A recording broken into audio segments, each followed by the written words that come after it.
Hey, everybody. We is on. Hi. I think I did everything right. I unmuted everyone. They should be able to see us and hear us and do all the things. Woo! Hell yeah. Getting better and better. Hey, it's almost like I've done this a couple times now.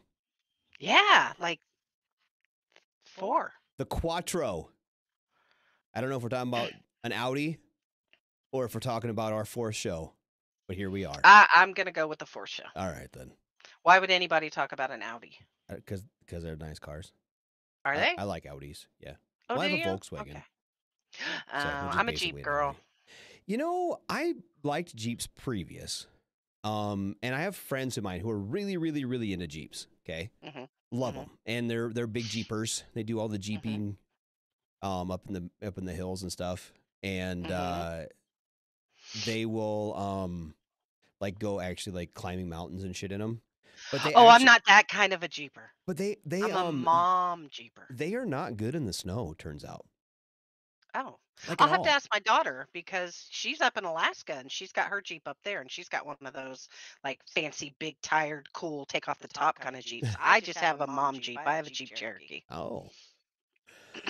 Well, so someone said earlier I look like I'm very woodsy tonight. I literally just got off work in my woodsy job, and I came in. Oh, well, there you go. And I fired up I like kissed my wife hello. I came downstairs, fired up my computer, and then tried to figure out why I couldn't hear my wonderful co-host over there. But we figured it out. We got it figured out. Yep. Or you figured it out. I just I stood did. here and waved at you. Because I couldn't hear you were giving me me? suggestions, but I couldn't hear.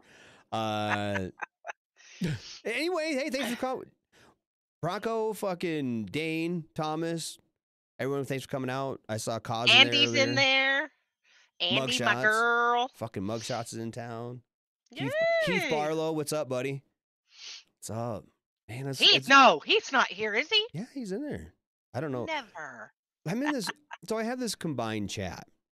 And I don't know exactly who's in what thing and if they're even talking to each other or not. Well, I can see Heath and Andy and Mugshots on Facebook because all I have is the Facebook chat. Well, there's so two I Facebook can chats. See. There's I can see that. There's the radio page and then there's the main page. There's two different chats. I think this is on the radio page. Okay. I used to open up two windows. I have one of each, but then it gets confusing too. Hello. Yeah, I just have the one, and apparently Josiah is in. I can see Josiah. He's watching from the Penguins game. I'm sorry that we're more exciting than the Penguins game you paid money for. James Prant, what are we talking about tonight? Well, good thing you asked.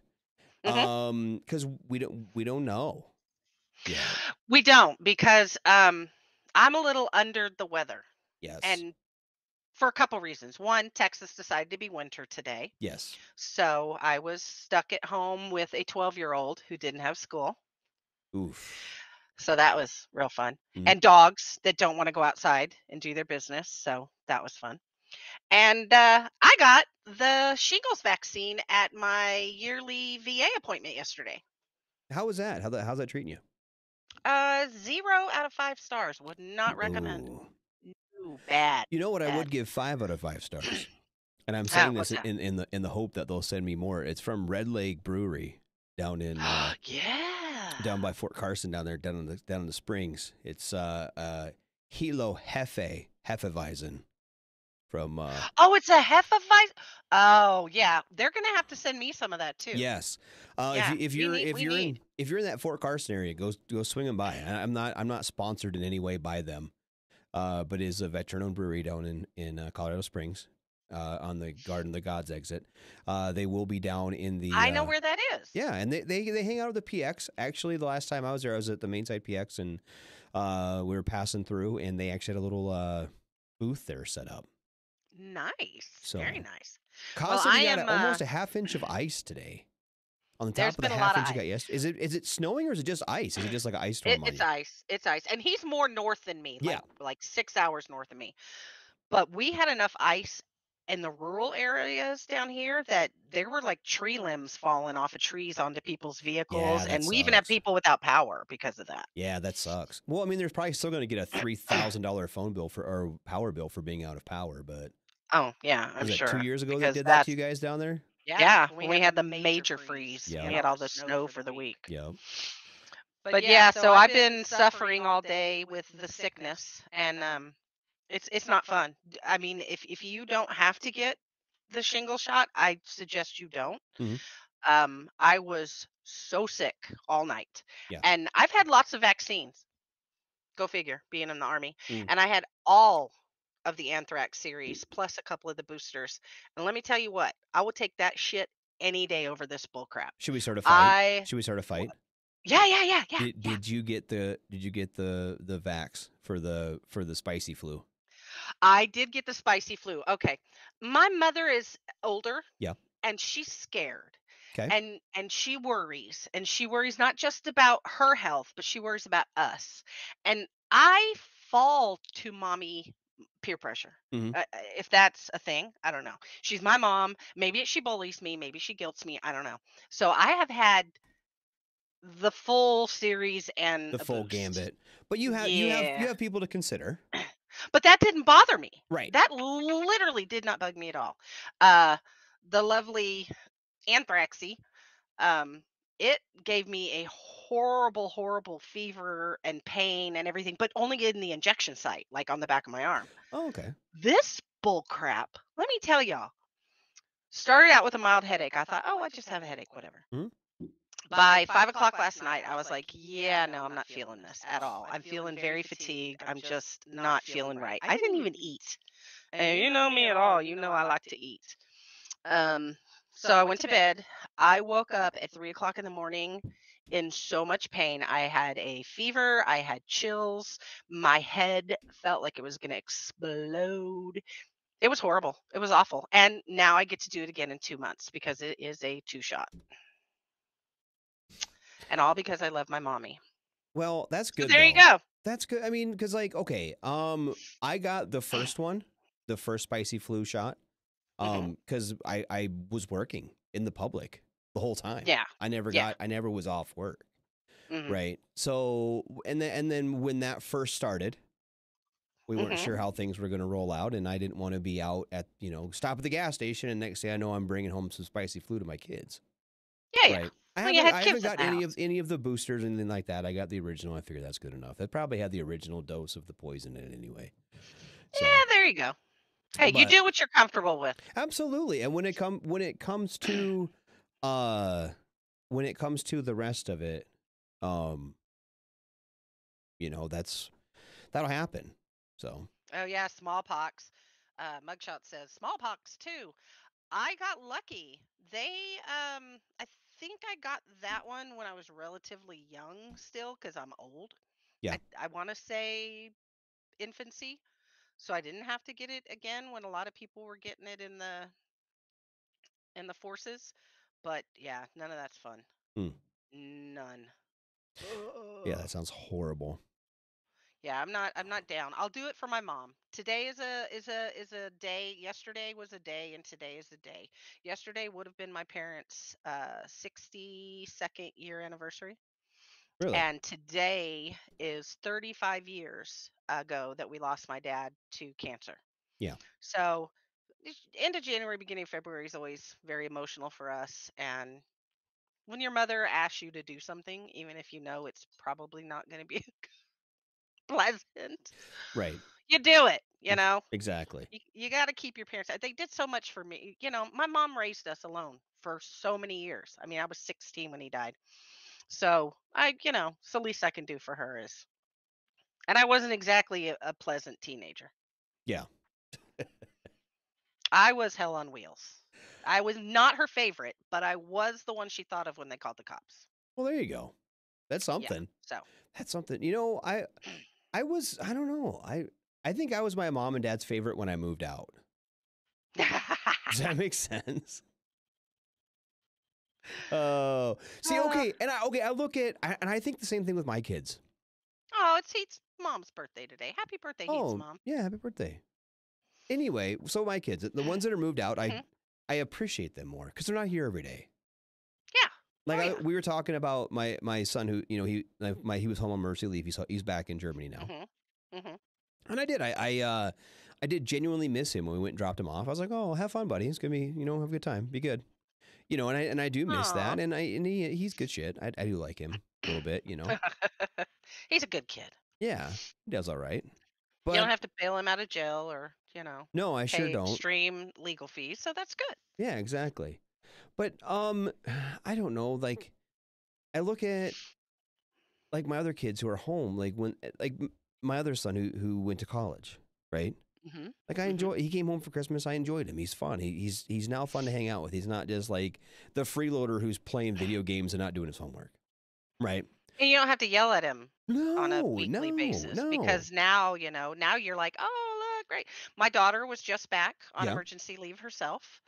She was back for her grandma's funeral, not my mom, obviously, right.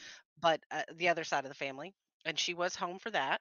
And same thing, like we only got a short period of time to see each other, but it's like the best time and the best hug and the best just little because yeah, Because you it's get to great like do that. that a little bit. It makes it fun. Mhm. I've Yep. thought that too, and I really am. I'm happy when they come home, and so last night my stepdaughter she's graduated from high school. Mhm. Actually, she's going to college. She's a freshman in college now, and she still lives at home. But we had to go run some errands. So we had a dog we unfortunately had to give up for adoption, and Oh. it wasn't working. The dog we got it right before COVID, like on accident. Mhm. And Mhm. well, I mean, we wanted the dog, but when COVID happened, she was a pup and she got really used to us all being home, right? And she got Yeah. separation anxiety real bad, and she was tearing up the yard and tearing up the house, and we just couldn't, She had to be in a family that was gonna be able to continue to give her that attention. Yep, That exactly. happened a lot. That Mm-hmm. happened a lot during the shutdown. Yep. I work for an animal rescue, and we have seen the numbers of animals going back into shelters and rescues at an all-time high Oh, I bet. because of that right there. Yep. One of And my little jerks is a COVID jerk. yep. So And there you I go. felt horrible doing that, but it was what was best for the dog is what was best for her home and everything. And we found a really Yeah. really good home, and the couple that adopted her is they're great. They're the husband and wife kind of work a little bit opposite shifts, so the dogs are only home Mhm. for like 4 hours a day by themselves. Mhm. And then she has another. We had a purebred black lab that Mhm. we we uh, we we gave away, and they had a purebred white lab, and so they've got buddies, hanging out. Well, Mhm. turns out she went into heat like right when they got her. I don't know what happened. Because she bled a little bit, Mhm. but apparently it wasn't heat. Like a month Mhm. before we turned her over. But anyway, she's had pups, Oh. and my daughter she was the one who was really had the hardest time getting rid of the dog and moving Mhm. on, and so they had pups on New Year's Eve, and we've been kind of waiting and waiting. And one, you want to make sure the pups live. Let's be honest. Oh, yeah, yeah.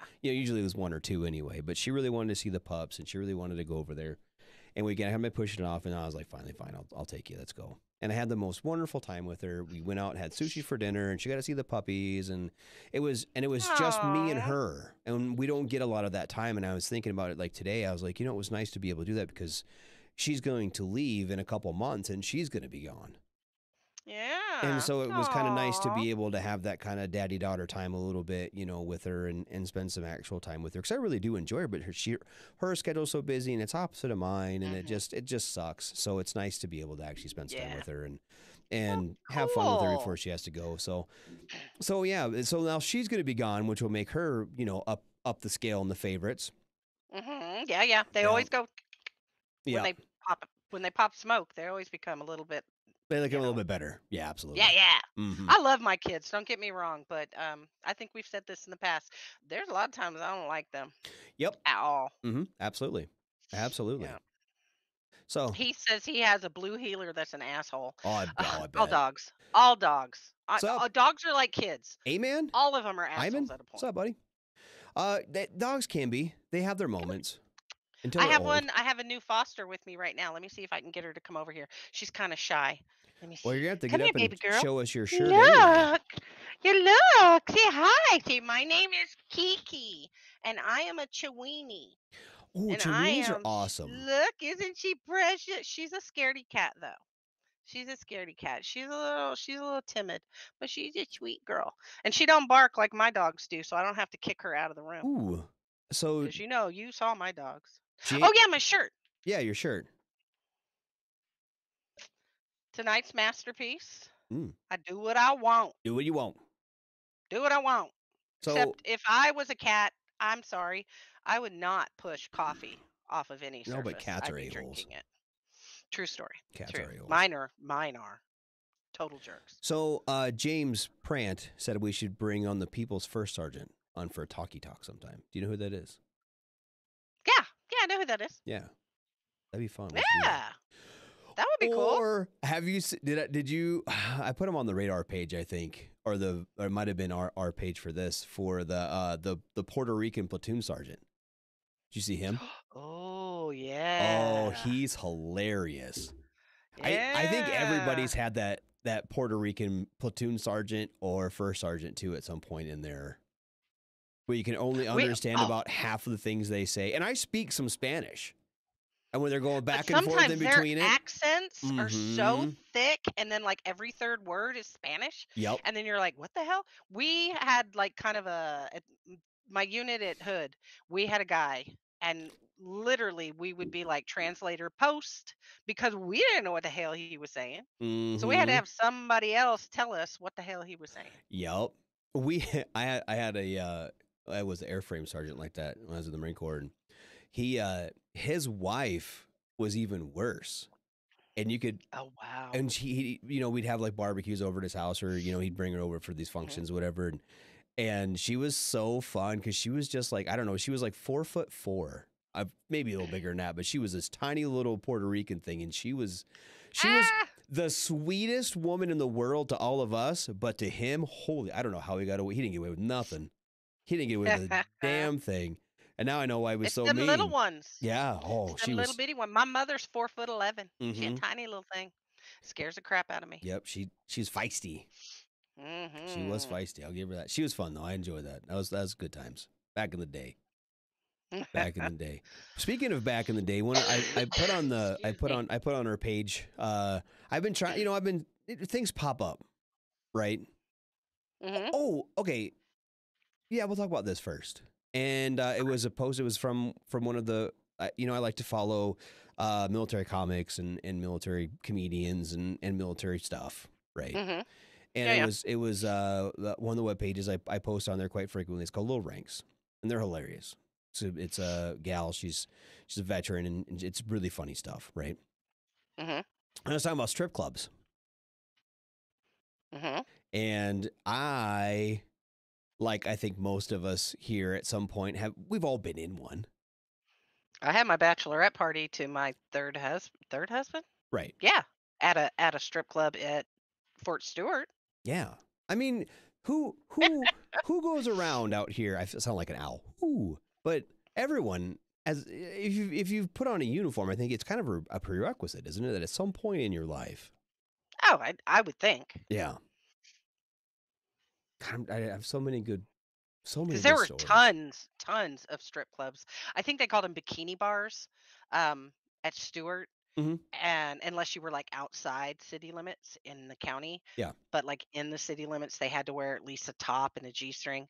And then Fort Sill had back in the day. I don't know about anymore, but Fort Sill had Fort Sill so had many strip yeah. clubs, Oof. so many. Ah, those were fun. Actually, Some of my couple of my soldiers were married to mm-hmm. dancers. Oh yeah, absolutely. You do you, boo. Who doesn't know a fucking private or a PFC that at one time was like at least dating one? Yeah. Okay, hold up. I'll even say I almost did that. And this was after did that. This after I was married the first time. Okay, I was in Texas. I was stationed in Fort Worth down there, and there was this place we used to go. It was called New Orleans Nights. It was a gentleman's club. It wasn't a strip club. It was a gentleman's club. That's where all the gentlemen would hang out, obviously.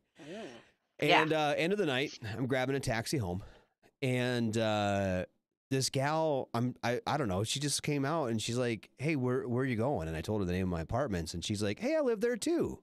I was like, "All right, well, I guess you can catch a cab with us if you want." So she hopped in the cab with me and my other buddy who lived in those same apartments. Mm-hmm. We were right down there, not thinking nothing of it. And I was like, fuck, dude, I didn't like have like no food. And of course it's payday. That's why I'm at the strip club, right? It's like Oh yeah, it's like the 16th of the month. That's why I'm at the fucking strip club. And I was like, I still haven't got groceries yet. She's like, I gotta get groceries too. And I was like, really? I was like, well, if I was a little more sober, I'd drive us to the grocery store. She's like, I'm sober. I just don't have my car. I was like, well, my pickup's at the apartments. So we hop in my pickup and we all go grocery shopping at like 3 o'clock in the morning at fucking Kroger's in Fort Worth. Me and the stripper still in her stripper outfit. And she lived like 2 apartments down or like 2 buildings over, but like in the same apartment, like in the same corner. yeah. And so after that, I'd see her at the pool and she'd like hang out, like, hey, what's going on? Her name was Angie. I don't know I don't remember what her stripper name was, but I was like, I don't know, we like actually like hung out. Like she'd go over to my house and like drink beers and hang out with us and stuff. So like, I don't know. I probably could have like dated her. That'd been fun. That's still one of my ex-husband's soldier's wife worked at one of the clubs. Oh, that sounds so my cousin's aunt's uncle's sister's brother. Mm-hmm. Anyway, and her and I were really good friends, and Yeah. we would all go up there when she was dancing, and we'd all hang out at the club and just, why not? I didn't Yeah. have a problem with them. I think it's fun, more fun, in fact, to be a female sometimes at those clubs. Oh, absolutely. Absolutely. It's more fun to take a female to those clubs. Yeah. Speaking of It's New a good Orleans time. nights, so this is back in the old core, back in the day, back in like pre 9/11 times. But we used to go there. They had Steak and Titty Tuesday.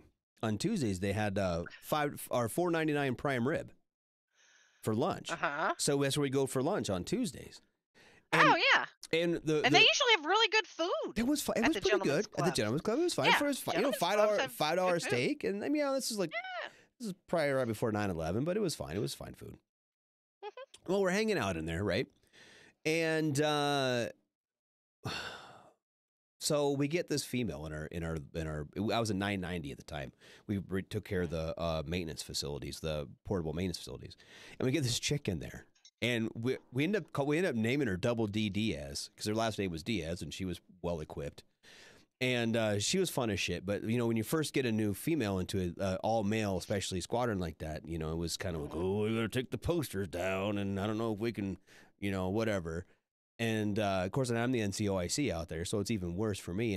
And one of the guys comes in like, "Hey Ford, we going to Steak and Titty Tuesday today or what?" And I was like, I don't know. You might want to ask the new girl." And they're like, "Oh shit." She's like, "Steak and Titty Tuesday? Hell yeah!" And I was like, "All right." So after we explained Steak and Titty Tuesday, Steak and Titty and 2 beers, and then come back to work for the afternoon, play pitch or something, spades or some shit. But yeah, she was cool as fuck. She was probably one of the coolest chicks I ever fucking met in the military. She was fucking awesome. God, she was great. Double D Diaz. I wonder what I remember that chick. You can't just put in like, I don't know, Lance Corporal Diaz. Yeah, right. I'd like to search Double D Diaz on the even if faces. Her first name was Tanya. Type in Tanya Diaz on Facebook and see how many fucking pop up. You're gonna get a lot. I mean? Yeah, you're gonna get a lot. Yeah, you go to the Marine. She was from Supply. You go to any Marine Corps Supply section and look for Lance Corporal Diaz, and there's about 6,000 of them pop by the fucking woodwork.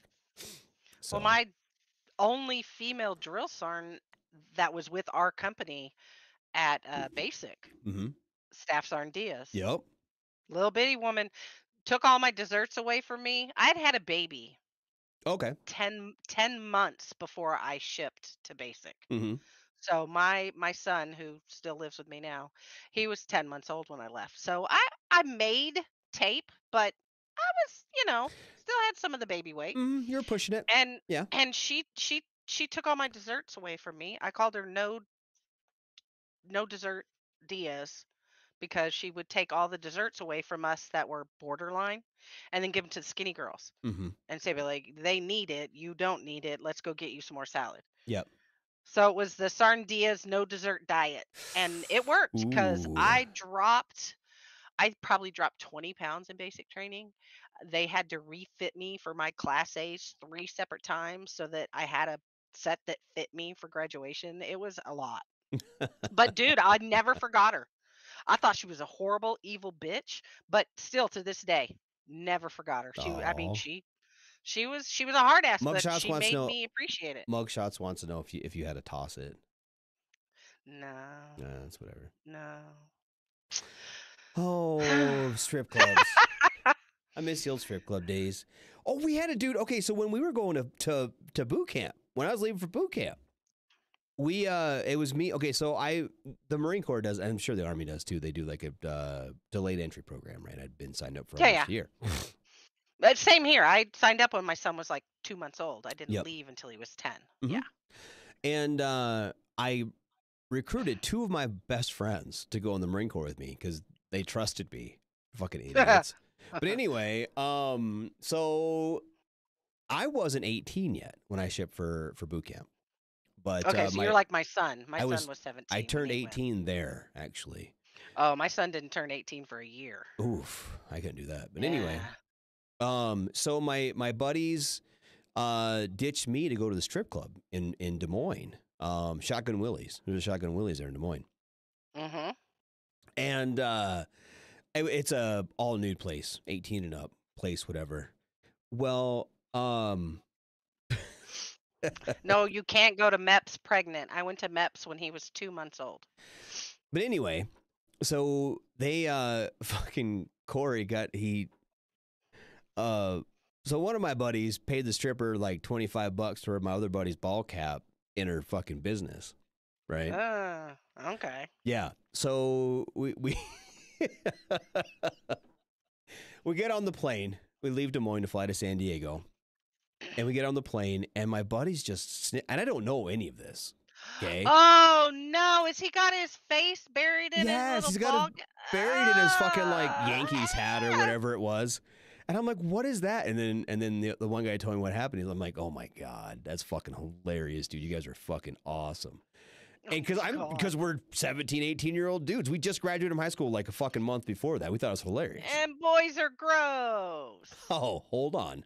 So I don't know what they do at Army Basic. But in Marine Corps boot camp, you get there, and one of the first things you do is you strip out of all of your shit, and you fucking throw it in a box, and they tape it shut. And then you sign your name over the tape, and then they put a sticker on the side with your platoon number on it, and they put it in a fucking warehouse until you're done. Okay? Mm-hmm.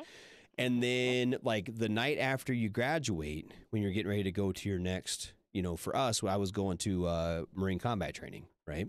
You get your personal bag You get back. and it's in a cardboard box, right? He opened that box, and you could smell that skunt from across the fucking squad bay, dude. That fucking rotten pussy just rotted all of his clothes in that bag. They put our stuff in like the plastic bags that you get at the hospital. Mm-hmm. So like all our personal clothes were in plastic bags. The night that I got to basic training, it was in January, and it was at Fort Leonard Wood. And it was raining and it was sleeting. No.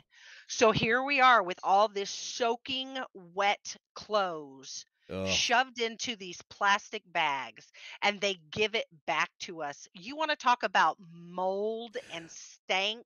I bet his nasty box smelled better than my shit. Well, his nasty box smelled like her nasty box that had fermented for 3 months in a California warehouse. And it was I'm serious, dude. I was like probably 30 feet away, and I could still smell that shit. Just fucking, it was like, I don't know, like his eyes were watering. So the fun game they do to us, like you're graduating, you have your graduation ceremony, right? Or was it the night before you graduate? It's the night before you graduate. Because the day you graduate, you can like get on a plane and fly away or do whatever. So it's the night before you graduate. You have like family day, like the Army does. Mm-hmm. And so you have your family day and all that, and then you go back. You have to stay in your squad bay, right? But they give you your box, and you like have like a fashion show. And like, because you're like talking about, you have these guys who have these huge transformations. We had guys who lost like fucking 60 pounds or better. I had my husband at the time bring me clothes because he came up for that. And I was like, there's no way that clothes are going to fit me. I was like probably in a size 10, 12. I don't know if y'all know what that means. Yeah. And when I left basic, I was probably in a 6'8". Yep. I had dropped a good 4 freaking sizes. Yep. I mean, my before and after photos are like, I want that diet again. I did the same thing, but I went the opposite. So when I landed in San Diego, I was 5'8" and 115 pounds. So I was a double rat. I got to eat first every day, and I had twice the food. right? Because I needed to. I Yeah. was actually underweight. I was like 7 pounds under where you needed to be. Yeah. See, we had And females like that too. Mugshots just said, we had to fly from basic to AIT tech school in uniform because most people couldn't fit in the clothes they arrived in. Absolutely, we were the same way. Yeah. Oh yeah. Yeah, exactly. It's crazy how much your body changes while you're there. You just don't even realize it. Right, and I had probably the least amount of change because like before I left, I was a cross country runner, so I was running like 40 miles a week. So I actually ran less when I got to boot camp. Right. Yeah. There was more physical activity, more push-ups and sit-ups and all that. Because I normally do is kind of warm up and run, and then I get to be done running. So I built my upper body a little bit. But like I said, I only really put on about 7 or 8 pounds. So I could fit in the majority. Actually, I fit into most of those clothes until about 5-6 years ago, honestly. And then I started getting fat. I kept the sweater that was in the bag because it was salvageable. I was able to wash it and get the moldy smell out of it. But I only kept it because it was special. It was something that my dad had bought me, and I, had it for years. But everything else I got rid of. I just threw it away. Stephen Young said in basic, a pipe burst in the ceiling on the first floor. Our first platoon bay flooded that sucker. The closet with all their personal shit was forgotten in the panic. Fast forward 6 weeks to graduation, their shit was fucked up. Hell yeah. Oh, I believe. So I want to know how many people, and this isn't exactly on the same line of questioning, but it's about basic training. Okay. I want to know how many people heard the same rumor coming into basic about a class prior to them, someone trying to kill themselves or unalive themselves. Sorry, I forgot I'm not supposed to say that. By using the cord from a floor waxer, but throwing it out of the first floor window and where it would do nothing to them. I didn't hear anything about it. We didn't have buffers. We had mops. We had towels. We had deck towels. We had towels. You had to like push these little fucking green ass towels around the fucking squad bay. We had buffers. We had nice ones. No, you think the Marine Corps didn't give a shit? We didn't fucking do it. We had to do our own laundry in these fucking racks with a fucking scuzz brush and soap. What? Yes. No, we had washing machines and dryers. We didn't have washing machine. We had washing machines and dryers for our sheets. They washed our sheets every week. Oh no, we had washing machines underwear, and dryers for our socks, our underwear, our socks, our BDUs, all that shit. We had to wash with a fucking brush and bar soap in these fucking big concrete troughs, and then you hung them up. No, we had washing machines and dryers. I mean, I was one of the first classes that came through that we were male-female integrated. So our platoon had males and females. My whole fucking base was male. Marine Corps Recruit Depot San Diego was 100% all male. They might have some females that work like in some of the office buildings and shit that that recruits don't see. I didn't see a single female the entire time I was on MCRD San Diego. Not a single one. I didn't see. We had at least one female drill per company, I believe. Of course, there were lots of other females that were doing like S1 or working in the armor or RE or whatever. But no, we were one of the first classes that came through that had males and females integrated together. We trained all the time, the whole time together. So things definitely bigger than my penis. Said I've never heard that before in my life. Mugshot says, if you haven't rode on the buffer, you haven't lived life to the fullest. Yes. I believe that. That's fun. I believe that. I'm going the wrong way. Let's see. Sports Bar said he heard of someone trying to kill themselves by eating the floor wax paste. Ew, that's nasty. That is weird. Let's see. Stephen Young said they had a recruit get smoked in the chest on the 50 range. They were in a different company. But that was confirmed. Because when I worked for a recruiting battalion here in San Antonio, I would always, when these guys would come back like to do hometown recruiting, they would always tell us like, oh yeah, there's this rumor going around that the guy in the class before us tried to unalive himself with blah, blah, blah. No. I was like, it must be a thing that they like start and do just to scare the crap out of y'all. Probably. In San Diego, it's right on the airport, right? The actual San Diego airport is like the other side of the fence. And we had Andy's dad was in the Marines in the 50s and 60s. Was he? Would he have been there? No, when I was there, as far as I know, they still do it. It's always been at the same. She said they washed their clothes that way in the 50s and 60s. Well, there you go. We did in 1998 when I was in San Diego. We did that. Oh, Lordy. And I don't know if they still do or not. I mean, as far as I know, they still do. Because the weather's nice enough you can hang them up. Like at San Diego. You know what I mean? Like Yeah, I was at Leonard Wood in '97 in January, and it was cold and snowy and ooh. nasty. Mugshot said they had a dude shoot themselves in the foot at rifle range on purpose because the Iraq war was kicking off. I heard about a couple different people like that. Yikes. Not just even at boot camp or basic training, but like all through the military. Okay, so a little background on me, right? So I went in the Marine Corps. I joined in '97. I actually went to basic in '98. Hmm. And so, obviously that's well before 9/11, and that was like the Clinton administration, and we didn't have shit. No money, no Yeah. fucking nothing, right? Yeah, because I joined '95 and went to basic in Yeah, '96. so remember the time we're talking about when we didn't have fucking, you can't go to the rifle range because we need fucking bullets, kind of. You don't know no money for nothing. And so, but it was so quiet. I mean, in my MOS, we had guys who were still F4 Phantom mechanics, right? If they hadn't had the Phantom Oh, for like yeah, 5, yeah. 10 years. But all those guys they were like fucking all these gunnies and master sergeants and shit that were waiting to hit their 35 years, whatever, max out and then retire. A lot of those guys weren't in Vietnam yet. Soon as September 12th, man, those guys were like banging on the door. Hey, can we, I need to retire. I need time for me to go. Time for me to go now. Bye. Yep. And it's like, come on, man, we got to go to war now, son. Nope. No, brother, I'm out. Fuck. Gee, Germany just recently retired their F4s. They had to fucking give them don't give them Ukrainians into pieces of shit. We saw a couple of Phantoms even when I was there that they couldn't like get away because they were so broke down. But we had Scrap metal. we had 12 helicopters, only 4 of them flew when I first went in. Oh, We had that's 8 nice. 8 Hangar Queens because we couldn't fucking get parts. And then as soon as Bush won the election, man, next thing you know, we had engines and hydraulics and fucking rotor blades. We had all kinds of shit showing up like 2 weeks later. So He said, Rich, or shall I call him Dick? yeah, Said, you mean the ones with the Coke can patches on them? fuck yeah, buddy. You remember that shit? He was a Hornet guy, so you got to hang out with the F-18s, and they were actually nice.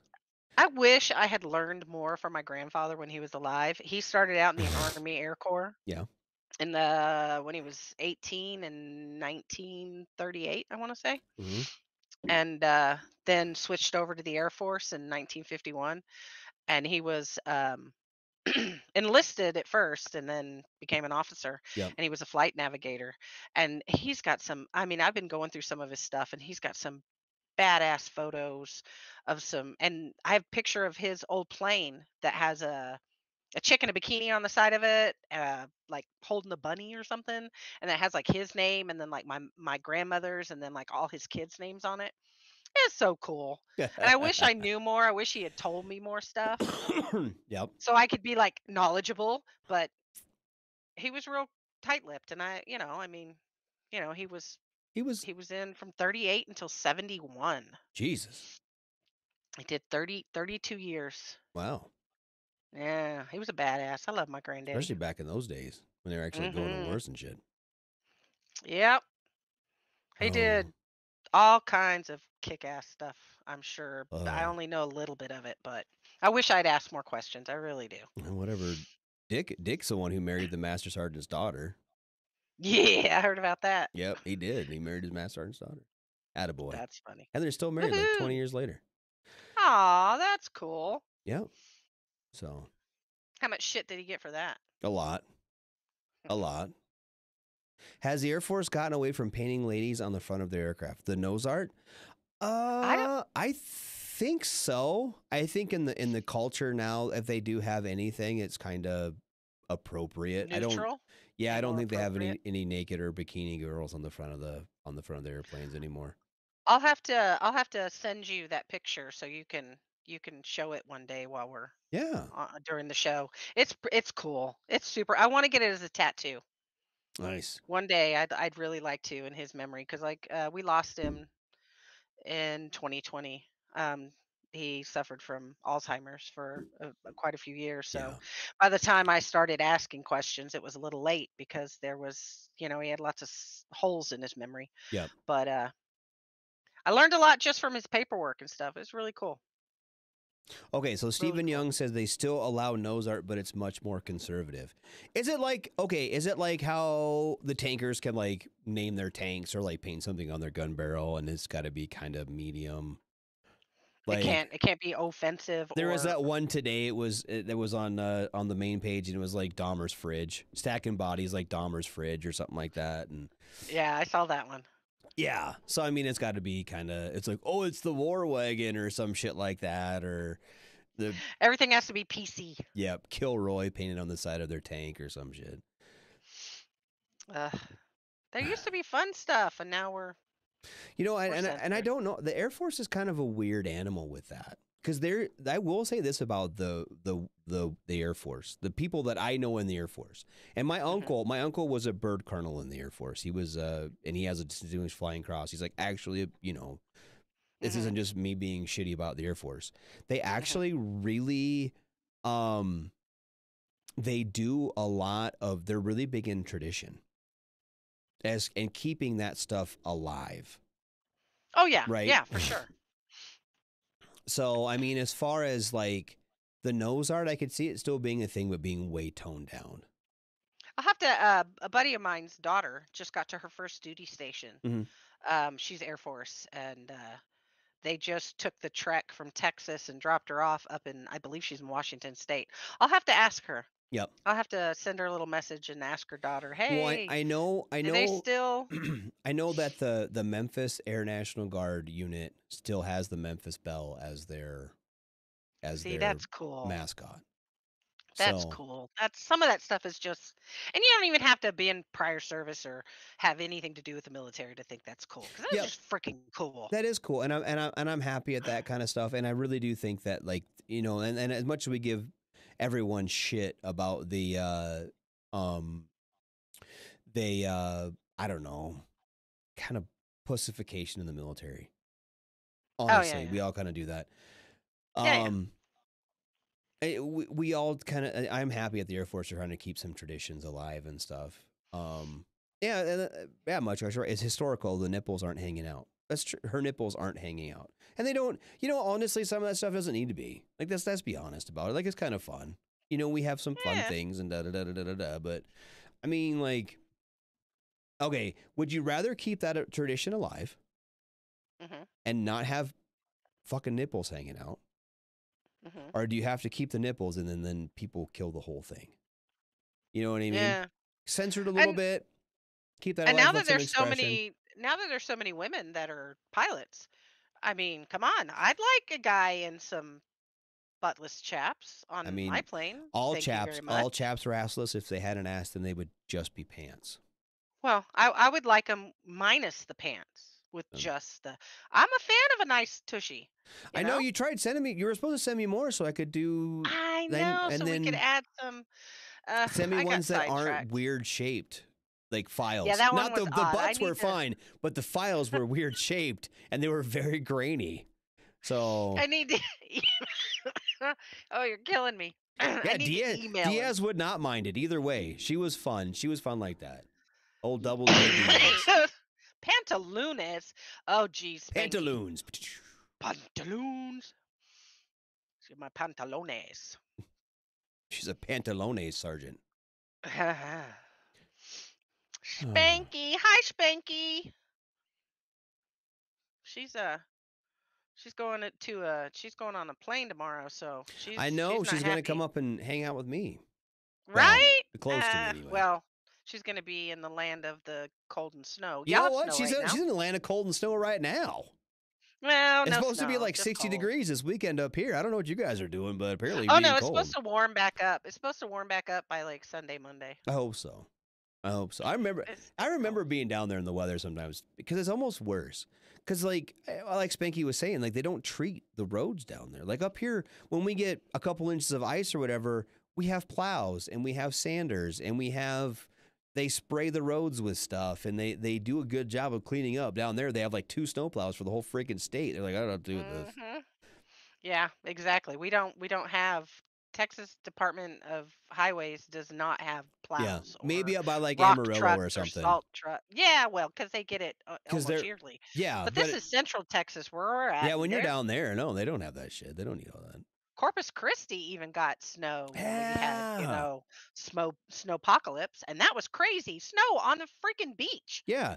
You know That's what? insane. And they fucking promised me global warming. They've been promising me that shit for a long time, and they start fucking delivering that shit. Because I am sick of these winters. You're getting reverse. I know, it's fucking bullshit, warming, them lying motherfuckers. They need to figure that shit out. I don't personally know any weathermen, but Oh, Dick said they changed the name. Now, was it just climate change? now it's just climate change in general. Like, they're just going to get weird shit off and on every season. Brevard County Mugshot says the only snow on the beach there is cocaine. That's Daytona Beach, honey. Daytona Beach. It's all them beaches out in Florida, probably. Probably. Oh, if you weren't old, drunk, or on some kind of illicit drugs, you're not in Florida, apparently. I do like all of those things. I don't really know. I've never really done drugs. I'm just talking shit now. I haven't. I'm lame as fuck. I don't do drugs.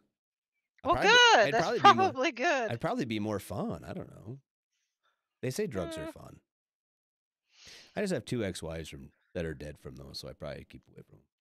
Yeah, it's probably a good idea. But it's whatever. Fuck it. You know, if you want to do drugs and you're grown ass adult. Yeah, okay, I will say this. I'm going to be 100% serious about this because my office is in a courthouse. Okay. Yes. I'm not part of the court system. I don't do anything, but my office is like literally in the courthouse. Mm-hmm. And as a father of children who have lost parents to drug abuse, nothing pisses me off. Tuesday afternoon is drug court. Tuesdays and Thursday afternoon is drug court. Nothing pisses me off more than on a fucking Tuesday afternoon to hear like babies crying in the fucking thing because their moms are crackheads. Like if you want to be a crackhead, but you ain't got to have a baby about it. That's all I'm gonna say about it. Or on both sides of it, men and women. If you're gonna be a crackhead, be a crackhead. Leave your kids out of it because ain't nothing good gonna happen to them about it. Promise. They didn't have a choice in it, nope. so let's they're not innocent. have them around it. Yep. Exactly. So if you can't not have babies, then get your babies somewhere safe and go be a fuck on your own. Don't get them kids involved in it. Amen. So being a weatherman or a person, you can be wrong 99% of the time and still have a job. That's right. Yeah, absolutely fuck can. Oh, so it's like the military. Yeah. You can be either a first sergeant or you can be a weatherman. There you go. Be fine. Yeah, you're all right. Oh, so I was on Gunner Maine radio the other night. I said something about yes, that, right? Yes. You said you were doing that. Yes. And you would let us know when it's up. Yes. When it's up. It is up. I shared the link on my timeline. Or on the Smoke Pit page. So if you go to facebook.com/the Smoke Pit or whatever, you see the thing. You can get on there and see the Gunner Maine. They shared it to my page and I shared it again. And I might share it again after the show. They are great. They are fantastic. They are just getting started. And it was really organic and it was really fun. The dude I talked to was fantastic. We had such a fun conversation and it was real and it was raw and like listen to their other stuff. They do a lot. They just kind of, what do you want to talk about? What are we going to do? We're here to help people and kind of shoot the shit. And they've had some really good shows on about, mental health and reaching out and being really raw and honest with themselves and each other about how they're struggling or their friends have struggled and things that they've done to help that. So I'm a huge fan of that. I'm a huge fan of kind of pulling the wool. Support. Well, and pulling the wool back a little bit, because if we want to actually make a difference about things like mental health, okay, you can't just be like, oh yeah, it's fine to go to the doctor. Like, no, you got to fucking say, you got to be honest, be like, hey, I've sought counseling. I had issues. Oh yeah. You know what I mean? Oh, yeah. I had trouble sleeping. I had trouble with my anger. I had trouble dealing with other people or these situations or whatever. And if you're honest about that conversation, it makes that person who's maybe not sure about how to feel about the natural feelings they have. It makes them realize they're truly not alone. Yeah, exactly. And to be honest with each other and be raw with each other and release that to each other, I think is just as powerful as as actually doing it yourself. And so those guys are really, really, really good about that, about being raw and just being genuine and giving an actual shit about the brothers and sisters in uniform, who some of whom they've never met. Very cool. And for that, like, if you are, just give them a listen. Just be like, hey, these guys are pretty all right. They're good. They're good shit. And I'm so happy that I took a couple hours of my time the other night and just shot the shit with them and have started to kind of follow their stuff, because it is good. And they are, I mean, they're just like us. I've had no professional training whatsoever about the podcast side of this or the mental health aspect of any of it. I'm not a mental health professional, so please don't take what I say for gospel. But I can say this, that doing that stuff has helped me immensely, both opening up and telling my stories and reaching out and hearing other people tell theirs has helped me. Definitely. So, and I'm sure, I know it's helped you. Like, it Oh helps. yeah, that's why I'm very open and honest about it. Yep. Anybody knows that they can reach out to me. They can reach out to me on Facebook, Twitter, my phone number. I'll put my phone number out there. I don't care. Call me, whatever. I have no problems talking to anybody about what I went through. Yep. I don't have combat related PTSD. I have MST. And I'm not ashamed. You know, I don't hide it. I talk about it. Anybody wants to know anything, I'm an open book all the time. And it has really helped. It has really helped when I finally started talking about it. Yep. It helps. Because when I didn't, it just festered and got worse, and I felt worse, and I hated myself more, and I blamed myself more. And it's that shame game. Yep. Well, and I think too that when you start talking about it, it loses its power. Yeah, for sure. There is something about that, like, when it's a secret, when things are a secret, or they're felt to be a secret, or they're felt like something you just can't share. Like, that's when it starts growing, and it starts festering, and it starts whatever. Like, like you can literally share. Well, it's like you're rotting from the inside out. Absolutely. I mean, it's toxic. Those thoughts, those feelings, keeping them bottled up, it's just toxic. It's not healthy. Yeah. And I am a serious advocate for peer-to-peer counseling, you know, professional counseling, talking to somebody else that's been through it, that maybe you're just chatting with in a Facebook room or a bird room or whatever.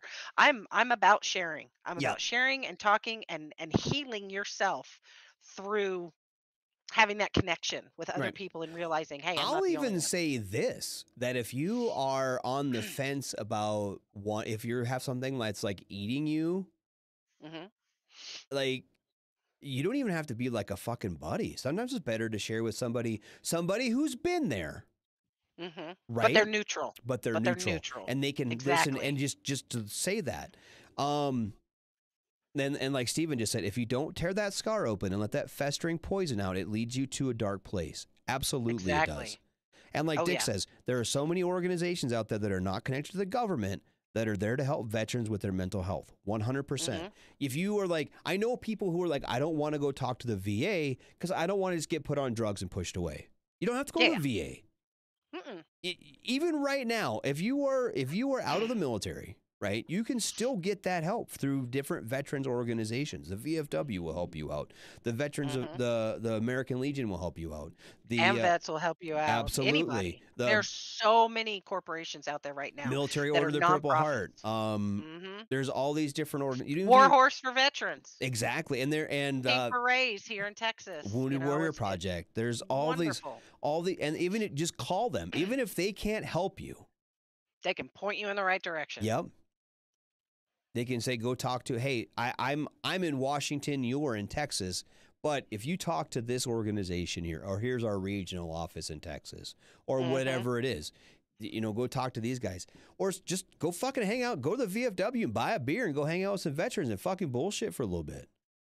One of them will have gone through something similar, or if not the exact same thing, or and will and they or will be will glad to talk through with yep, you. or if even if they haven't been through the same shit, they will sit there and fucking listen to you go through it. Yep, 100% they they will. will. Especially somewhere like the VFW or the Legion Hall, that's why those places were made. Yeah. I Give you a I place, sounding board, just I somebody to listen.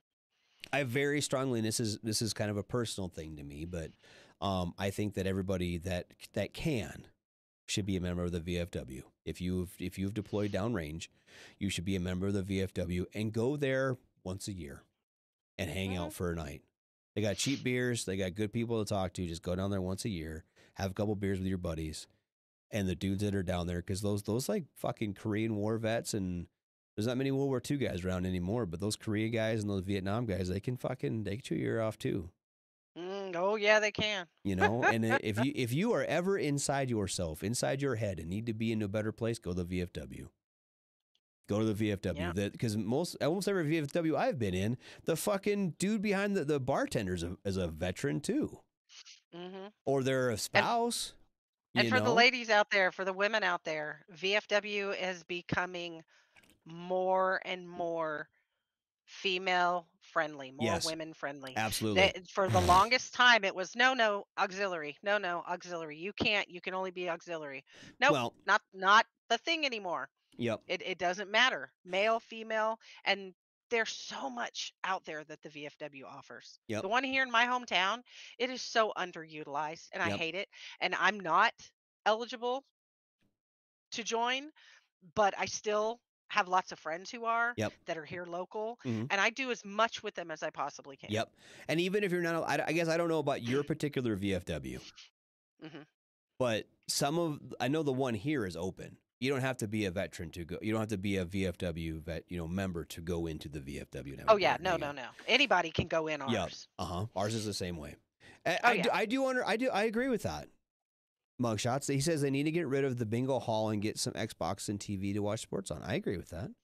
I don't think ours has a bingo hall. I Ours think does. they've got some big TVs on the wall, and then they've got like an extra room, separate room where people can like Uh huh. have like parties and stuff. And I had some friends who recently, I think it was last year, so maybe not that recently. Time is like they had their wedding anniversary Yep. there, and the other area of the VFW stayed open the whole time, and people could go and get beer and hang Yep. out and shoot the shit, and it was great. I think they have dart boards and all Yep. kinds of stuff. Ours a couple pool tables, couple dartboards. Ours in Deadwood actually has slot machines.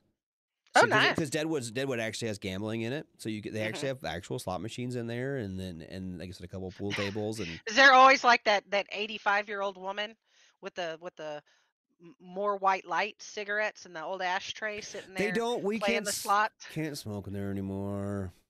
I think ours is the same. I think they've recently made it Yeah, non-smoking. but I think everyone pretty hangs out much outside and smoke. everywhere. Yeah, except for Wyoming. I know I went to one in Kansas a couple years ago when I saw a buddy of mine up there that I was in Germany with, and they were still smoking in there. I walked out of that sucker smelling like an ashtray. In Wyoming, you can still smoke in the bar, and there is a bar like I'm at like mile marker 12 to get on the Hmm. interstate, right? So I can just go down the fucking street. I don't smoke anymore, and I really hardly go to the bar. I haven't been in an actual bar to drink a beer in years. Oh, see, I Years. I have a local bar I go to, but they have a whole outside section Yeah. that's part of the bar Uh huh. that, like, in the winter, they put the plastic around so you're not cold and they have little heaters. Yeah. But I mean, as long as you're not past this certain point where it's like enclosed, you can smoke. Yeah. So that's cool. Oh. Well, it is 1900 my time, so Hmm. 2000 years. It's about time for a Yeah, yeah. break. Uh. Ooh, hold on. The Elks, yeah, the Elks too. Yeah, I forgot about that. He said, Mugshot says that the Elks is full of vets too, and that's 100%. Um, it's annoying playing pool with someone who smokes because halfway through the game they'll run outside and smoke and never return because they forgot about the That's game. funny. Yup, 100%. Absolutely.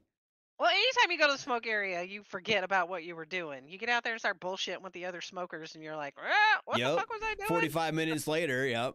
The Yep, bar, yep.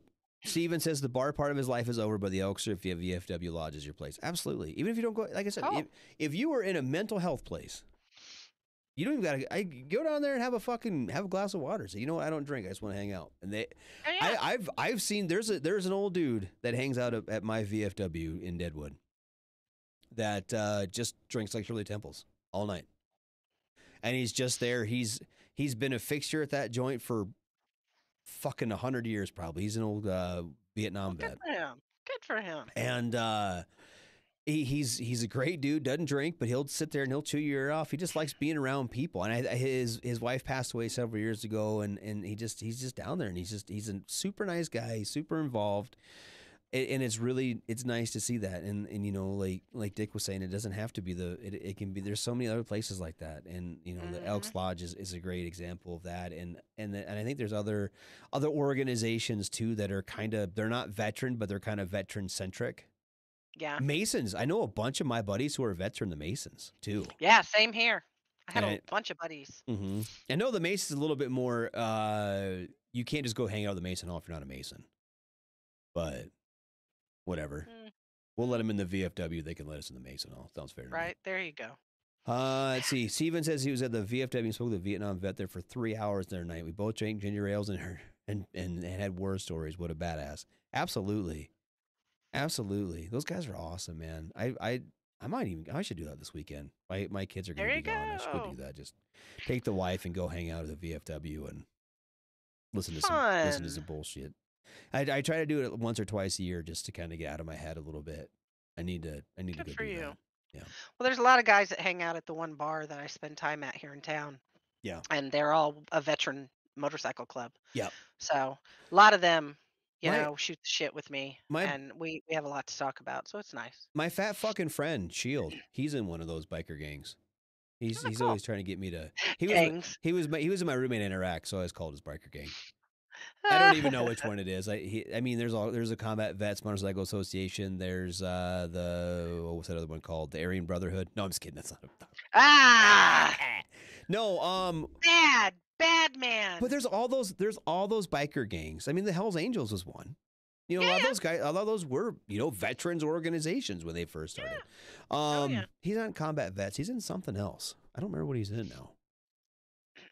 Oh, he's not on Facebook anymore, so I'd look him up. I should ask him what his biker gang is. But there's a couple three around here that are veterans only organizations that you have to be militiamen. He's in the militiamen. That's what it's called. Excuse me. Sorry about that. You're all right. We need to be done with here.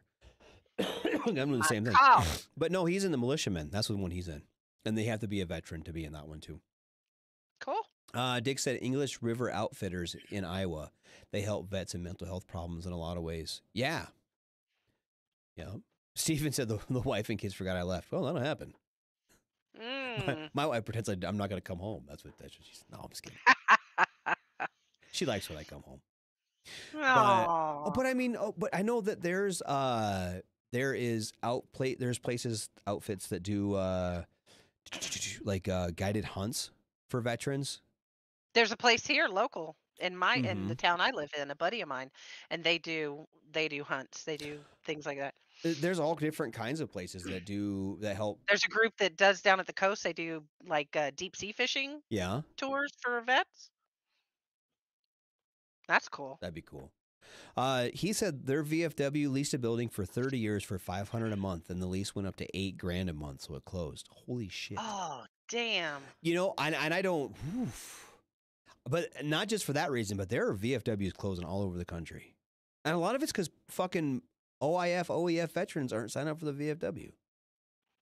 They need to. It's worth it. It's like fucking cheap as shit.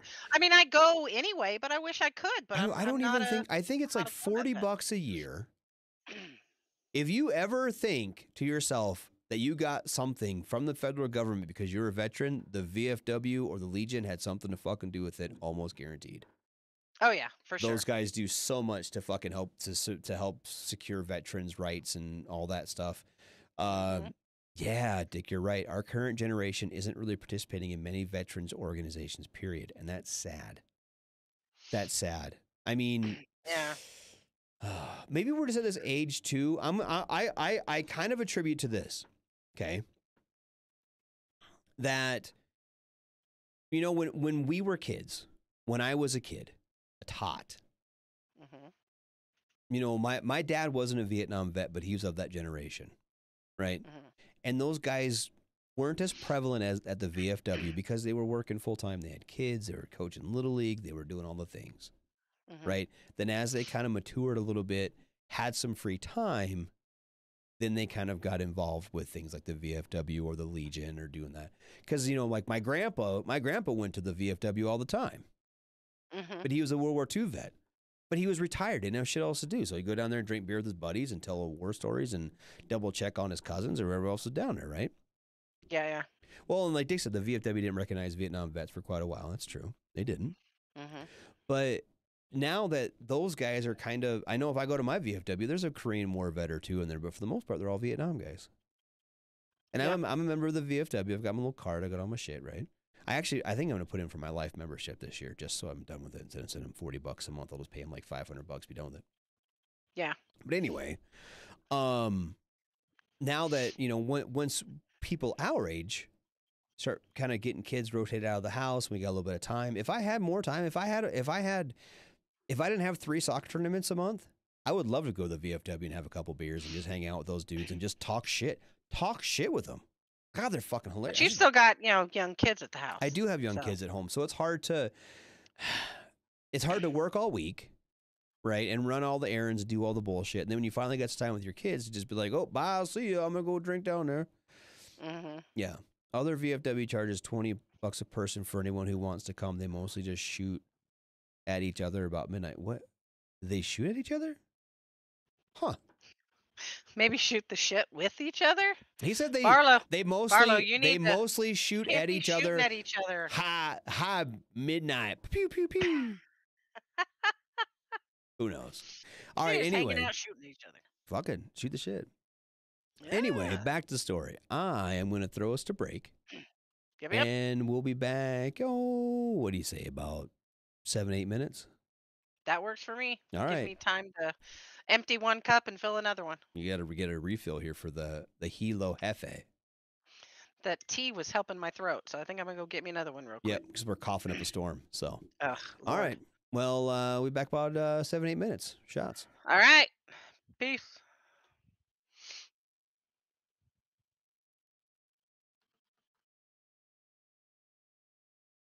Everything stated on WTF Nation Radio is to be considered the opinion of the person that stated it, and not an official representation of WTF Nation Radio or U.S. Army WTF Moments. Price does not include tax, title, or license. Some assembly required. Each item sold separately. Batteries not included. Objects in mirror are closer than they appear. If conditions persist, contact a physician. Individual results may vary. Keep out of the reach of children. Avoid prolonged exposure to direct sunlight. Keep in a cool, dark place. And please enjoy the show. Shots.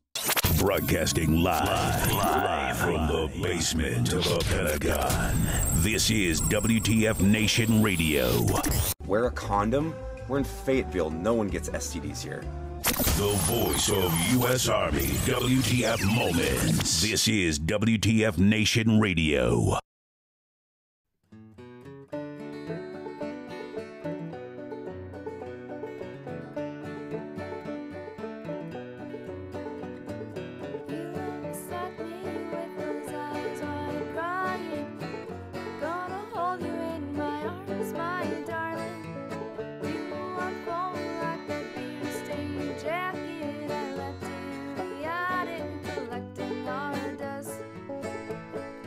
I can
The voice of U.S. Army, WTF Moments. This is WTF Nation Radio.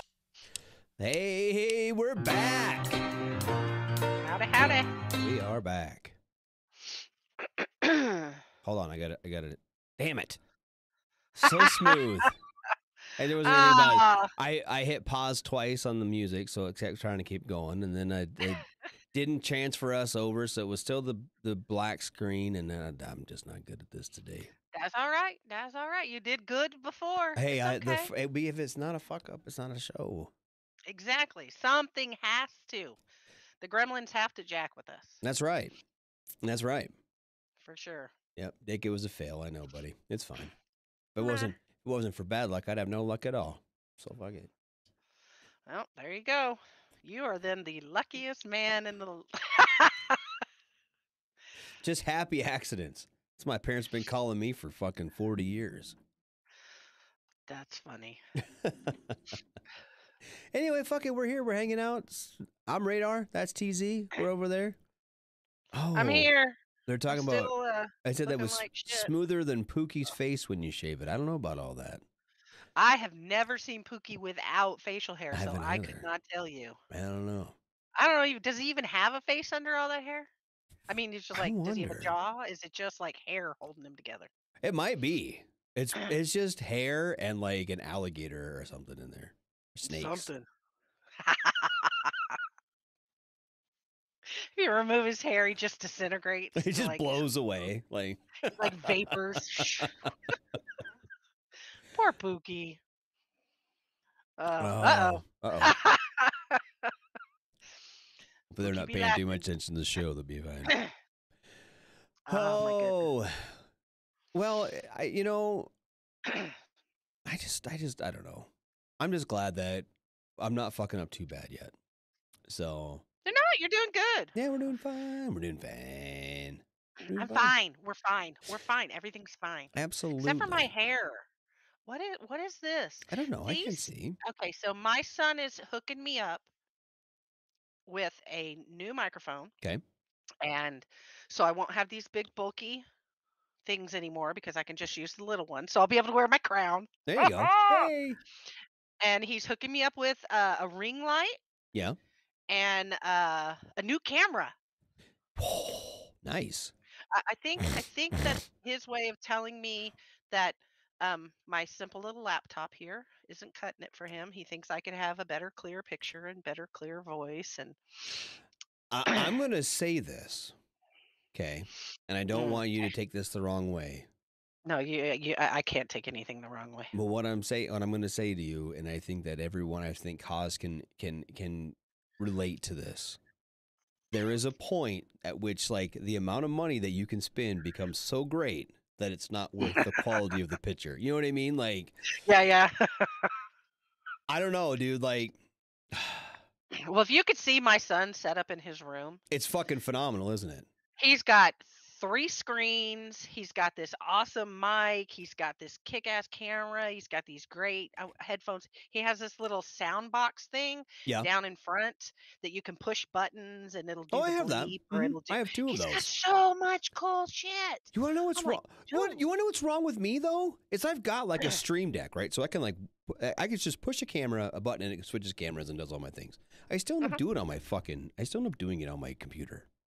I end up clicking all the shit on my computer because I forget. I have one. I can hit the button and it goes to break. It'll start playing music. It'll swap the things over. It'll do everything but mute us, right? And I forget about it, and then I start fumbling on my fucking computer and I fuck it all up. I spent like $200 on this stupid thing that I don't even fucking like. I just keep fucking it up. Well, some of my stuff I get from my son when he upgrades. Yes. So I get his last upgrade. Right. So we're not spending double the money.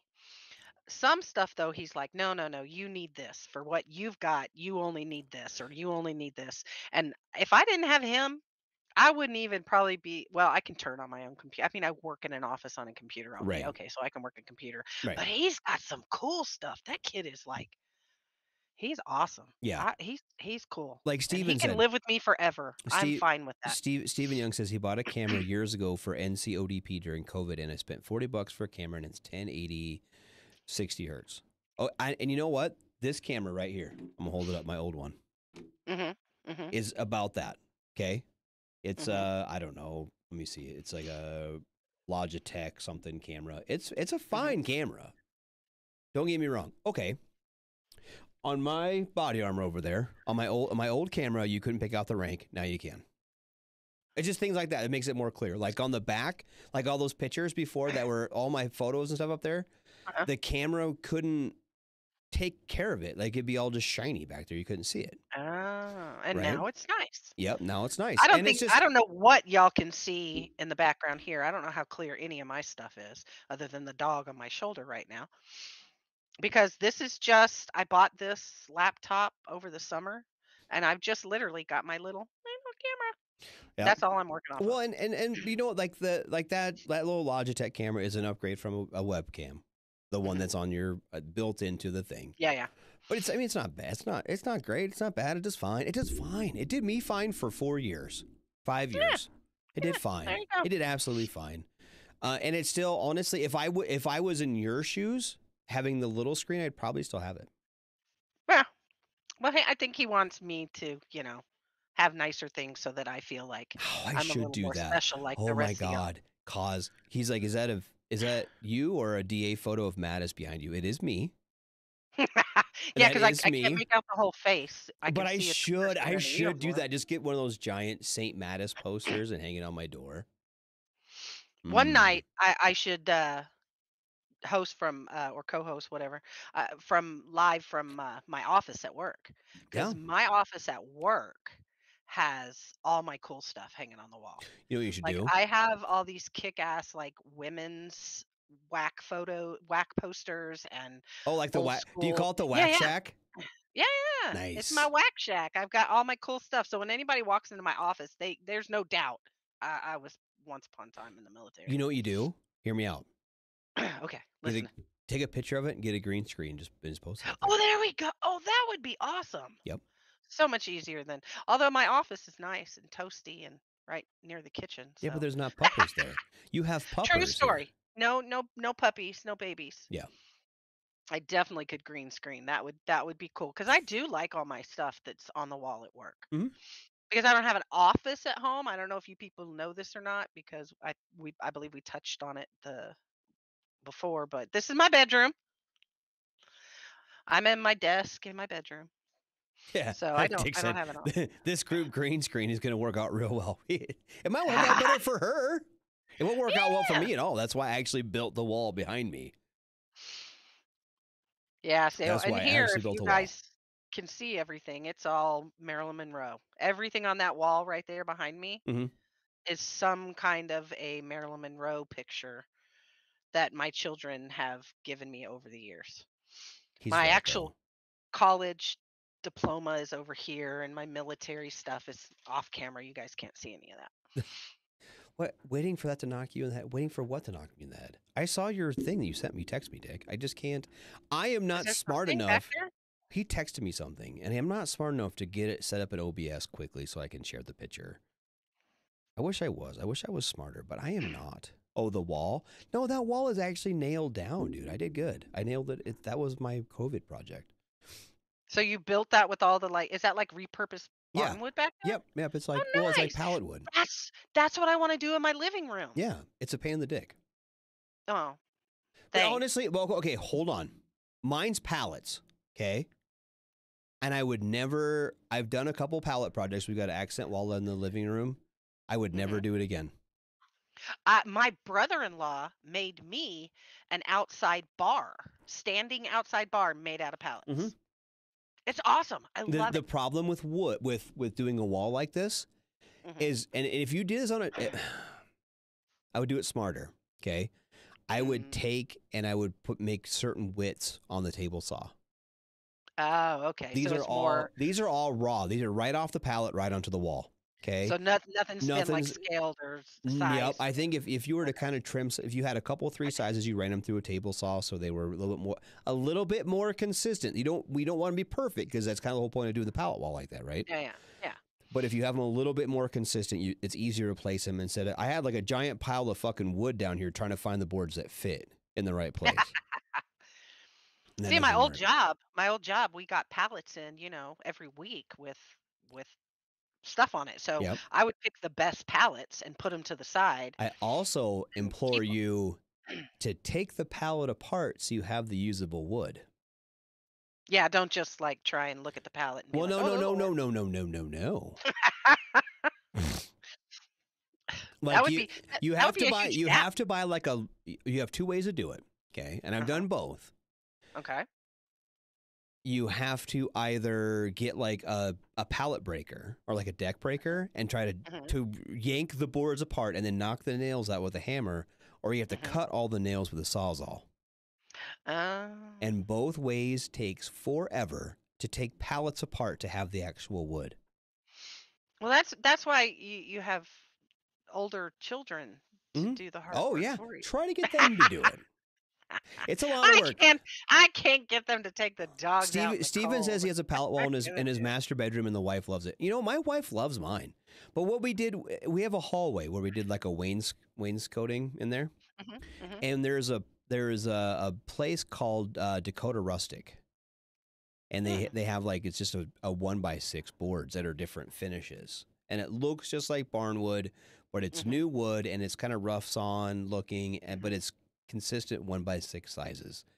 That came out way better than the pallet walls did. And if I was going to do it again, I'd be worth the money. That way. It's worth the money to do that. I think it cost us to do that hallway. It cost us about $40. Oh, that's not bad. No, and it was well worth. And honestly, just go to the fucking lumber yard and get 1x6s, 1x6x8s, or 1x4x8s, whatever you want to do, and just get like 5 or 6 different colors of stain and just stain them. Don't sand them, just stain them so they have that kind of rough look about them yet. And you're going to get the same effect as you would with that, and it's going to be a lot easier to do that. If you're looking for wood, I know a guy near Bragg that has some really great wood in his inventory. Even Ellen DeGeneres loves his wood. That's saying something. Yeah, because we all know Ellen DeGeneres does not usually like wood at all. Like Koss says, phrasing. But but I really do like the oscillating saw, the oscillating cutter, dude. Even then, to do each little fucking nail, it takes forever. Best bet I found, I had a sawzall with like a fucking 12-inch demolition blade. That was the best way I could find it. Well, on you sure that's 12 inches? And if I do 12 inches, you can't even see on the thing. My camera's right there. You gotta, but if you get like the 12 inches, if you get the big blade for your sawzall, you can get in and reach all those nails and get them cut. But either way, it's still a pain in the butt. Oh, that's why I have 12 inches is a pain in the butt. Oh, I bet it is. Like Stephen Young said, it's an absolute pain in the dick. It is. Had to measure it 3 times. I don't measure shit. I just throw that shit on the wall, and it looks like that. It looks good. I never would have known. It does look good. And honestly, my desk is made out of pallet wood and 1x4s.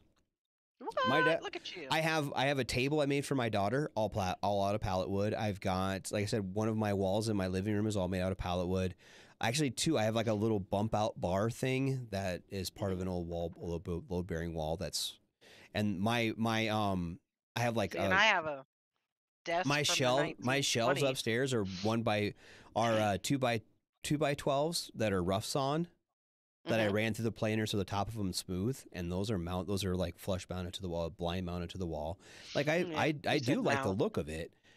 It's just a pain in the dick. So. Yeah, see, I don't craft more than I'm a girl crafter. Yes. I don't know if that's the thing or not. I'm the lighter side of crafting. Like I can do Christmas decorations. You give me a hot glue gun and some craft supplies and I'm your girl. Yeah. But if you want me to build a wall out of pallets, no, I'm phoning a friend. The Deadwood Pallet Emporium? I wish that was a thing. That'd be fucking cool as shit. They probably have something like that here in Texas. I swear. With all the old barns that people are taking down and repurposing. Oh, God. If you want to get actual real life barn wood, that shit is expensive and like costs us. It smells like piss. And you also and pallets, you have to worry about this a little bit, but you have to like be careful with like bugs and shit too if it's old wood. Yeah, you don't want creepy crawlies in your walls. Bedazzled pallet arts of excellence. Yes. Bedazzled pallet.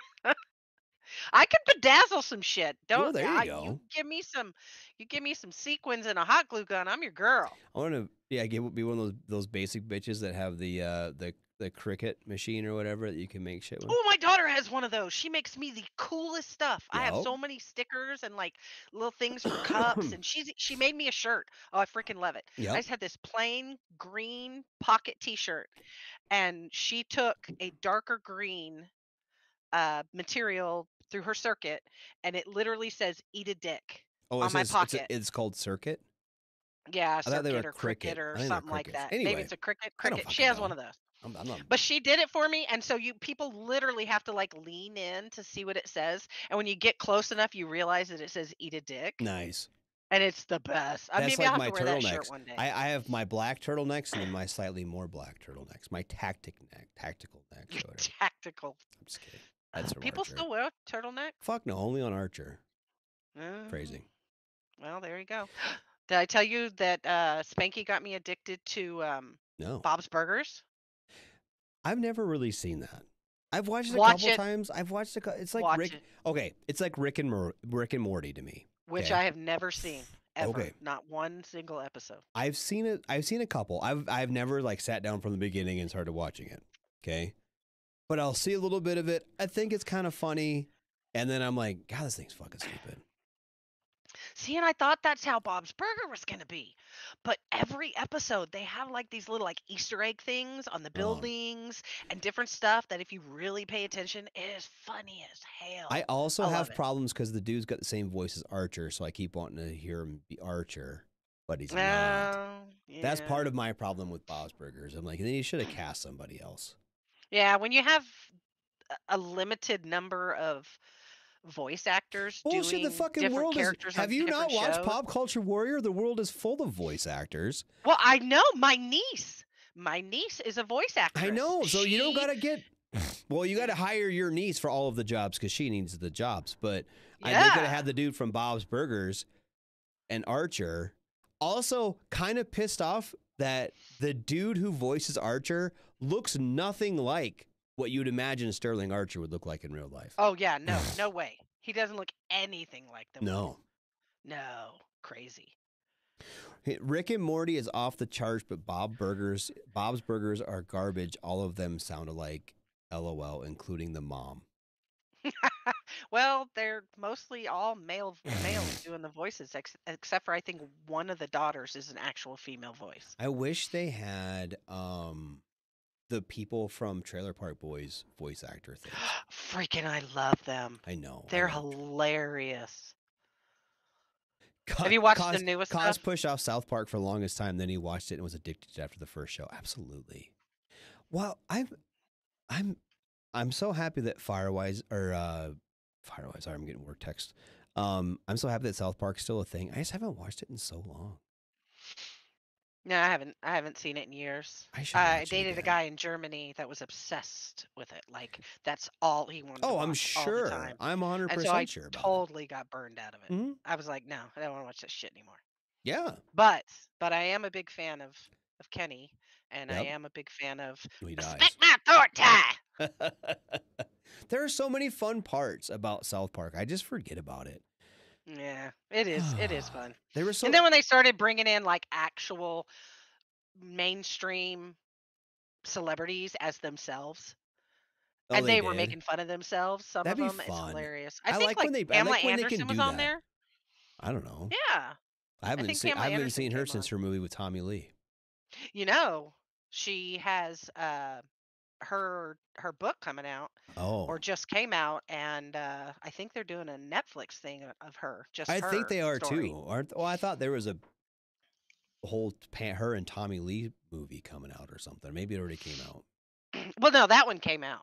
No, Yeah, haven't but this seen is like her own like biography personal or whatever. story. Yeah, whatever they call it. Starts with an M. Memoir. There you go. That's a big word. I'm not so smart. You know, I've always wondered with her on that, and it's fine. Like she is her own woman, and is entitled to do whatever she wants with whatever she wants of her own. I'm 100% for that, and this is not just her. Anybody.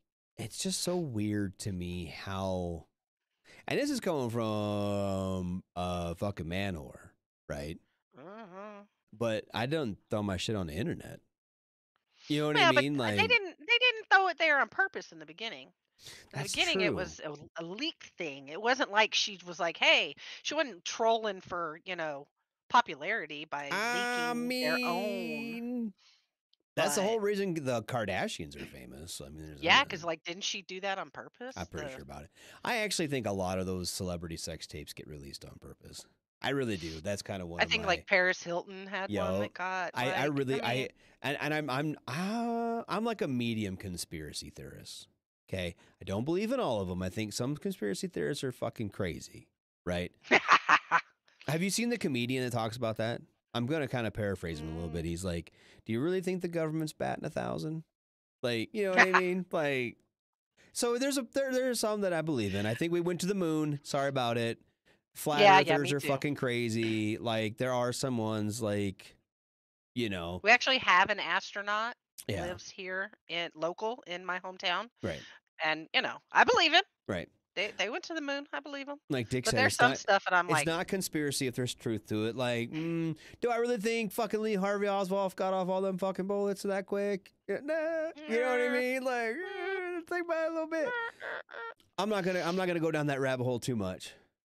yeah, save that for the Epstein, the bird app. Epstein. Go. I'm gonna say it's Epstein. I think there's some things. There's Charlie some Duke. things. That's right. Mhm. Andy said Charlie Duke lives here local. Oh, really? And he was an astronaut. Yeah. I We talked before about getting with him and have him come on the show. Space is a thing. Like, I believe that space is a thing, and we've gone there, and like we do things in space. I believe all of those things. Oh yeah. I just don't necessarily believe all of the things. You know what I mean? Just some of the things. Yep, I believe some of the things. I don't believe all the things my kids say either. So there you go. Yeah, Family Guy. Talking about Family Guy is great. Speaking of conspiracy theories. But anyway, Family Guy. Which one's Family Guy? The one with the girl from that '70s show is the daughter, and it's got Peter Griffin. Oh yeah. It has a dog. Yeah, the talking dog. Yeah.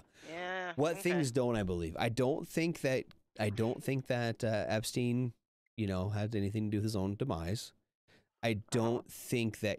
I think that there is a bigger conspiracy to kill the Kennedys. I think they're aliens. I think they're aliens. Do you believe Marilyn Monroe unalived herself? No. Because I don't think she did. I don't think so either. I think you can't have a pretty public display with a married man back in those days, especially men of that type of power, and not have consequences to those actions. Yeah, because I mean, look, Clinton's girl, she's still here. Yeah. But back then, she'd have been unalived, I'm sure. There was just too much pressure on that. I think that would have been too obvious. Yeah. See, there's some stuff that I'm a big, huge Marilyn fan. I actually kind of a more out there one of me. I'm not sure Michael Jackson's dead. You don't think he's dead, or do you think? I think he's alive. I think Michael Jackson's alive. I do. Do you think he could live hidden? Absolutely. Do you really think he could live hidden? Absolutely, he could. Really? He's probably on Epstein's fucking island or something. Because I know a lot of people thought the same about Elvis for so many Here's the years. thing. Here's the thing. They have enough money and enough people that actually would hide them. They could live somewhere in some fucking little private fucking island in the Caribbean or some shit and never fucking seen ever again. Yeah, I don't know. Especially, he liked the public, though. Well, that's just it. But there was so much heat on him about fucking raping little kids that he just couldn't. You know what I mean? Someone was probably like, "Hey, this is best for you. Come live on this island." And he's like, "All right, tight," and he did it. And his parents were controlling. Yep. So it's possible it was their idea.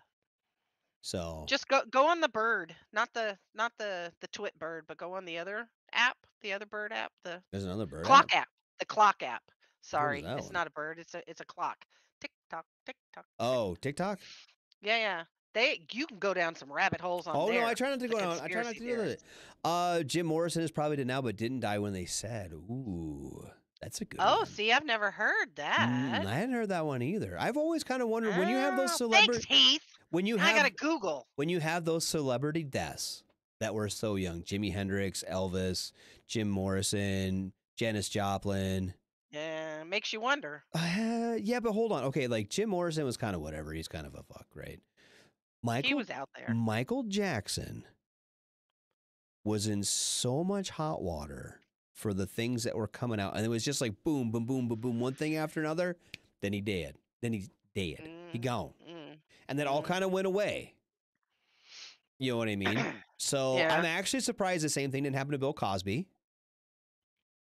I figured he's still kicking, but I figured once that all that heat came down on him, he was gonna just because I mean he was already in like his 70s, early 80s. Yeah, right? I mean he's old. Maybe that's old why as they fuck. didn't think about it. Maybe they thought, oh well, he's old, so he'll just. But I mean, if 81-year-old Bill Cosby or whatever, who's going through all this bullshit, dies of a heart attack or whatever, I'm like, yeah, he was old. It's completely believable. Completely believable. No one would have fucking batted an eye at it.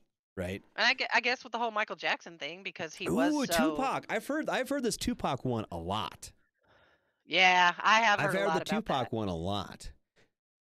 That one, I don't know. That it was all dude. staged. That it was that all the staged. whole thing was staged, and he's really out there somewhere, still like behind the scenes, but everybody's keeping it, hush hush. Here's okay. When we go back to like the Jim Morrison and Jimi Hendrix and Janis Joplin and all those people, when an actor or actress is in their prime, okay, and then they die of a drug overdose or a gunshot wound or whatever, I kind of believe those ones.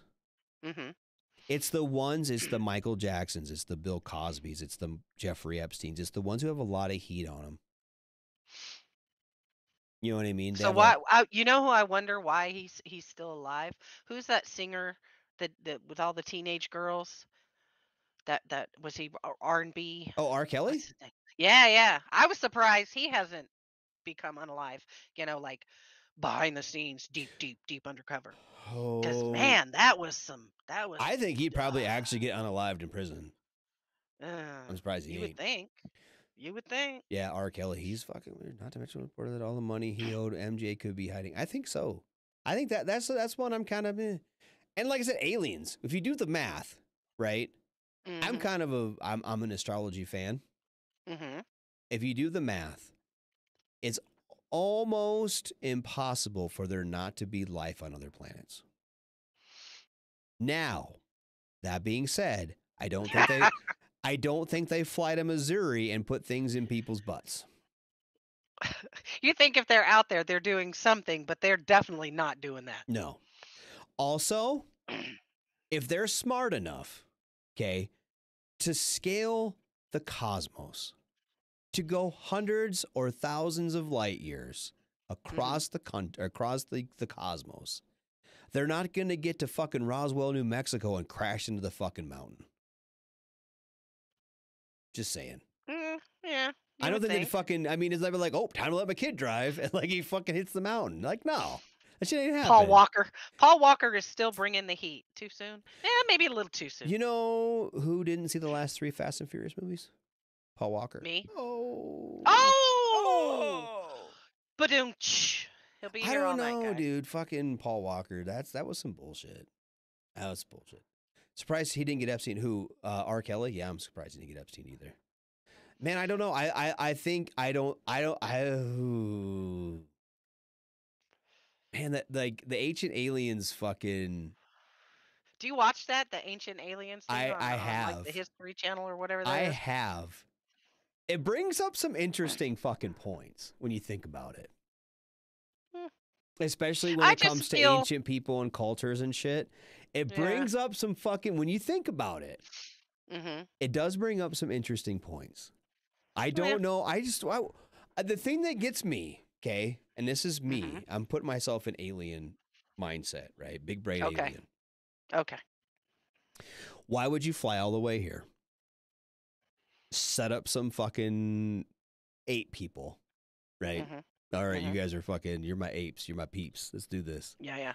And fucking make humans all fucking crazy and smart and build giant pyramids and shit and be like, psh, all right, fool. It's like 7:30. I gotta go. And then be like, see ya. And just fucking take off. I'll be back, fool. And then like they build temples and shit to them. You know what I mean? Like, I feel like you'd stick around. Like, this is my new home. Like, I flew all the way. Can I suggest a great podcast? If you have a great podcast, if you have a mediocre podcast, Can I suggest? Yeah. Yeah. Even if it's a crappy one. Yeah, I don't feel free. I have nothing better to do at work than listen to Ancient Aliens podcast or whatever. But I mean, seriously, like, I think that's kind of a thing. You know, like the thing about the aliens that I don't ever get is the people who they supposedly pick to take away. It's not Karen across the street in Indianapolis, Indiana, yeah, on her farm, and they're not picking her brain. If they're picking somebody's brain, they're picking the brain of somebody that's going to give them some good information. Maybe they're not taking Sally Yoo-hoo, from kindergarten and scooping her up and picking her brain. No. But they don't pick their brains, they pick their buttholes. And that's what I'm not quite understanding. Maybe their brains are in their butts, and so they just assume everybody's brain. Well, then they think we're all full of shit. Yeah. And when they realize our brains aren't there, they're like, well, this But that's makes what I mean. If you're that smart to figure out quantum physics and all this shit to get all the way here. Then, yeah, you're definitely smart enough to know not to stick a probe in somebody's Theories of the third kind. Hold on. I'm going to write this down. Oh, theories of the third kind. Hold on. Very interesting and entertaining. All right. I'll check it out. Why not? Oh. I liked that movie, that Close Encounters movie from forever ago. I liked that movie. Yeah. They like it around here, too, because it landed at Devil's Tower, and Devil's Tower is over. Oh, yeah. We are full of shit. That's why most people's eyes are brown. That's true, Stephen. That's very true. My eyes are brown, so I concur. And, okay. Ooh. Okay, another one I believe in. Uh-oh. Okay. Remember the airliner that went missing in the sea? It was like it was some shitty airline that went missing over between Australia and India. Yeah. I know which one you're talking about. And then not even a year later, the Russians shot down the same kind of airplane owned by the same airline over Ukraine. Remember that? Mm-hmm. I think that was an inside job. Really? Yep. 100%. See, I don't dig deep into that stuff. I'm just kind of like, oh, well, that sucks for all those people. No, I think that we've been Malaysia. Yep, it was Malaysian Air. It was there Malaysian you go. flight. Yep, Malaysian something. Air. Yep. Thank you, Heath. Fucking these guys are awesome. Mashed Potato Mountain. Fuck yeah. But I'm just like, I think the government uses shit like that to fucking get us into doing shit. Right? Yeah. Like right now, okay, the war in Ukraine. Okay. Mm-hmm. If a year ago today, this war's been going on for February 24th will be a year. Okay? Yeah. If February 1st, 2022, the Biden administration, along with all the other NATO allies, would have said, Ukraine is part of NATO. If you invade Ukraine, you invoke Article 5 of the NATO treaty. Mm-hmm. They wouldn't have invaded. Putin wouldn't have invaded. He would not have wanted to put his troops at risk to fight all of NATO. Yeah. So now what we've done in the last year, and I don't think we should stop doing this. So this is me, right? I think we should beat the Russians. The Ukrainians should be able to beat the Russians, okay? But we've been able to put all these top secret new fucking technologies, test them in actual battle, right? Mm-hmm. We've been able to take used old stock, hand it to somebody to use so we can buy all new stock and all new equipment for our military and re-equip and rearm and get somebody else to fucking pay for it. Mm-hmm. We are fighting a war that doesn't cost any American blood, right? Mm-hmm. Mm-hmm. Where's the lose for us in this? I'm not saying we should stop. I don't think Ukraine should lose at all. But if we really wanted Ukraine to win, we could make it happen in like a week. Let's be honest. They sent 31 Abrams for free. Yeah, for free. For free. Somebody paying for it. Yeah, somebody always paying for everything. Actually, you know what? Everything free. What do we got? Like fucking $17 trillion in debt by now or some shit? Fuck it. We're broke as fuck. Ain't nobody paying for nothing anymore. It feels like it kind of except for eggs. We're paying for eggs. I know my fucking chickens aren't laying no goddamn eggs. It's too cold winter. yet. I know it needs to be nice out, so I don't got to quit paying for eggs. But anyway, they're not doing it down here either. The chickens are on strike. Like Kaz says, Russia's best shit doesn't match up to Ukrainian farmers and their old shit and our old shit. Absolutely. But if we wanted that to end today, if we could have the war over by fucking St. Patty's Day, if we said, nope, Ukraine going to win. and we're going to help you. Hmm. You throw in some F-35s and some F-22s, and you sink that Black Sea Fleet, and you start dropping all them fucking bridges and fucking hitting all their massive troop concentrations and shit. We probably wouldn't even lose any fucking airplanes. They couldn't even see us. Bye, see ya. We don't got to fly into Russia. Just fly into Ukraine, bomb all of their shit, and be like, oh, so about it. And then fucking... You came here, now you go home. Yep, and then the fucking Ukrainians can just drive through the fucking giant holes we punched in the lines with fucking B-2s and small diameter bombs. You've thought about this. I'm not fucking... like fucking Stephen Young said, he's mechanized infantry. We would work them all fuckers over in a week. You're goddamn right. And they're sitting on the border with Poland right now waiting to fucking do it. Bye, see ya. Just go do it. But that's what I mean. If we drag it on, we make more money. So... money is always the bottom line. Hey, well, my wife's like, should we buy some more stock? I'm like, yeah, buy it McDonnell Douglas. Make some money off this shit. Fuck it. That's what fucking Pelosi's doing. So yeah. So I think that some of that, I think that that's kind of a conspiracy thing that I fall in line with. And I think we do shit like that to make more money. Because here's the deal. Ain't nobody give a shit if the government makes money. They give a shit if they making money. True story. And if they making money, we're going to keep doing it.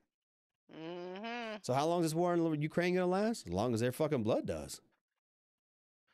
As long as Heath, what is 11 Hotel 1 Papa? What is that, Heath? I don't know. I don't know what that means. I can tell you all the medical stuff. 11 I can tell you what's the an 11 chemical hotel? stuff. What's Is an that 11 Hotel 1 Papa? I don't know. You look it up. I don't know what that is. It's an 11 hotel. Is that like is that a missile crewman? I don't know.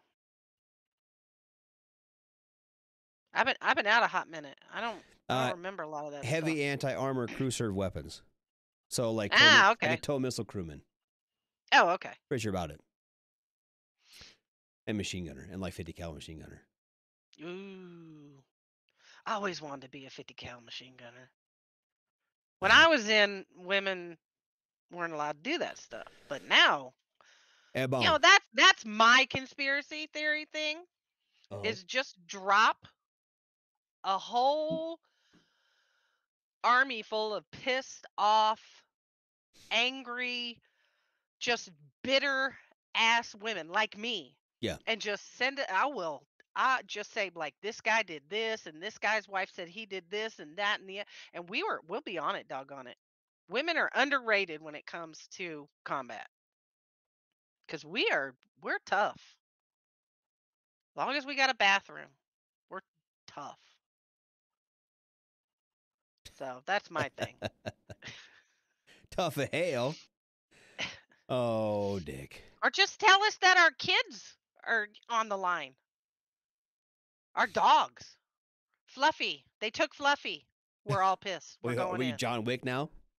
Oh, yeah. They killed my dog. There's female tankers in his battalion. You know, and hell yeah. Is every MOS... Drop some Karens on the Kremlin. Hell yeah. Right.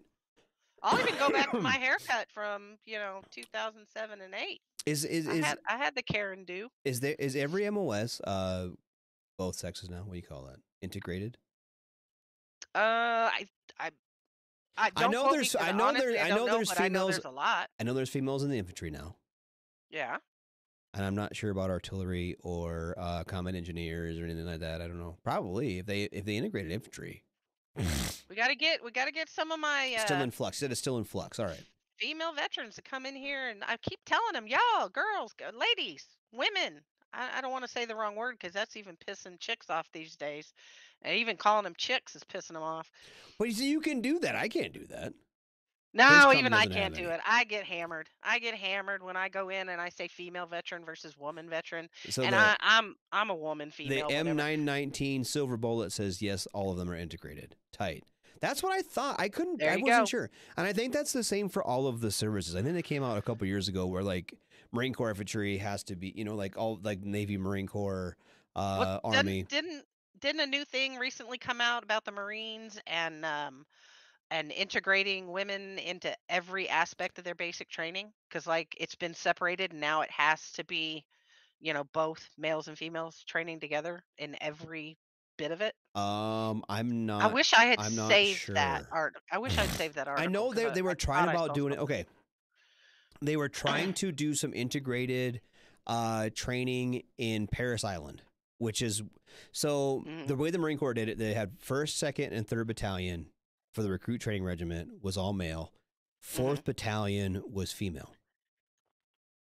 So, and they only had 4th Battalion at Paris Island, South Carolina, and they had like a whole different like training area for them, right?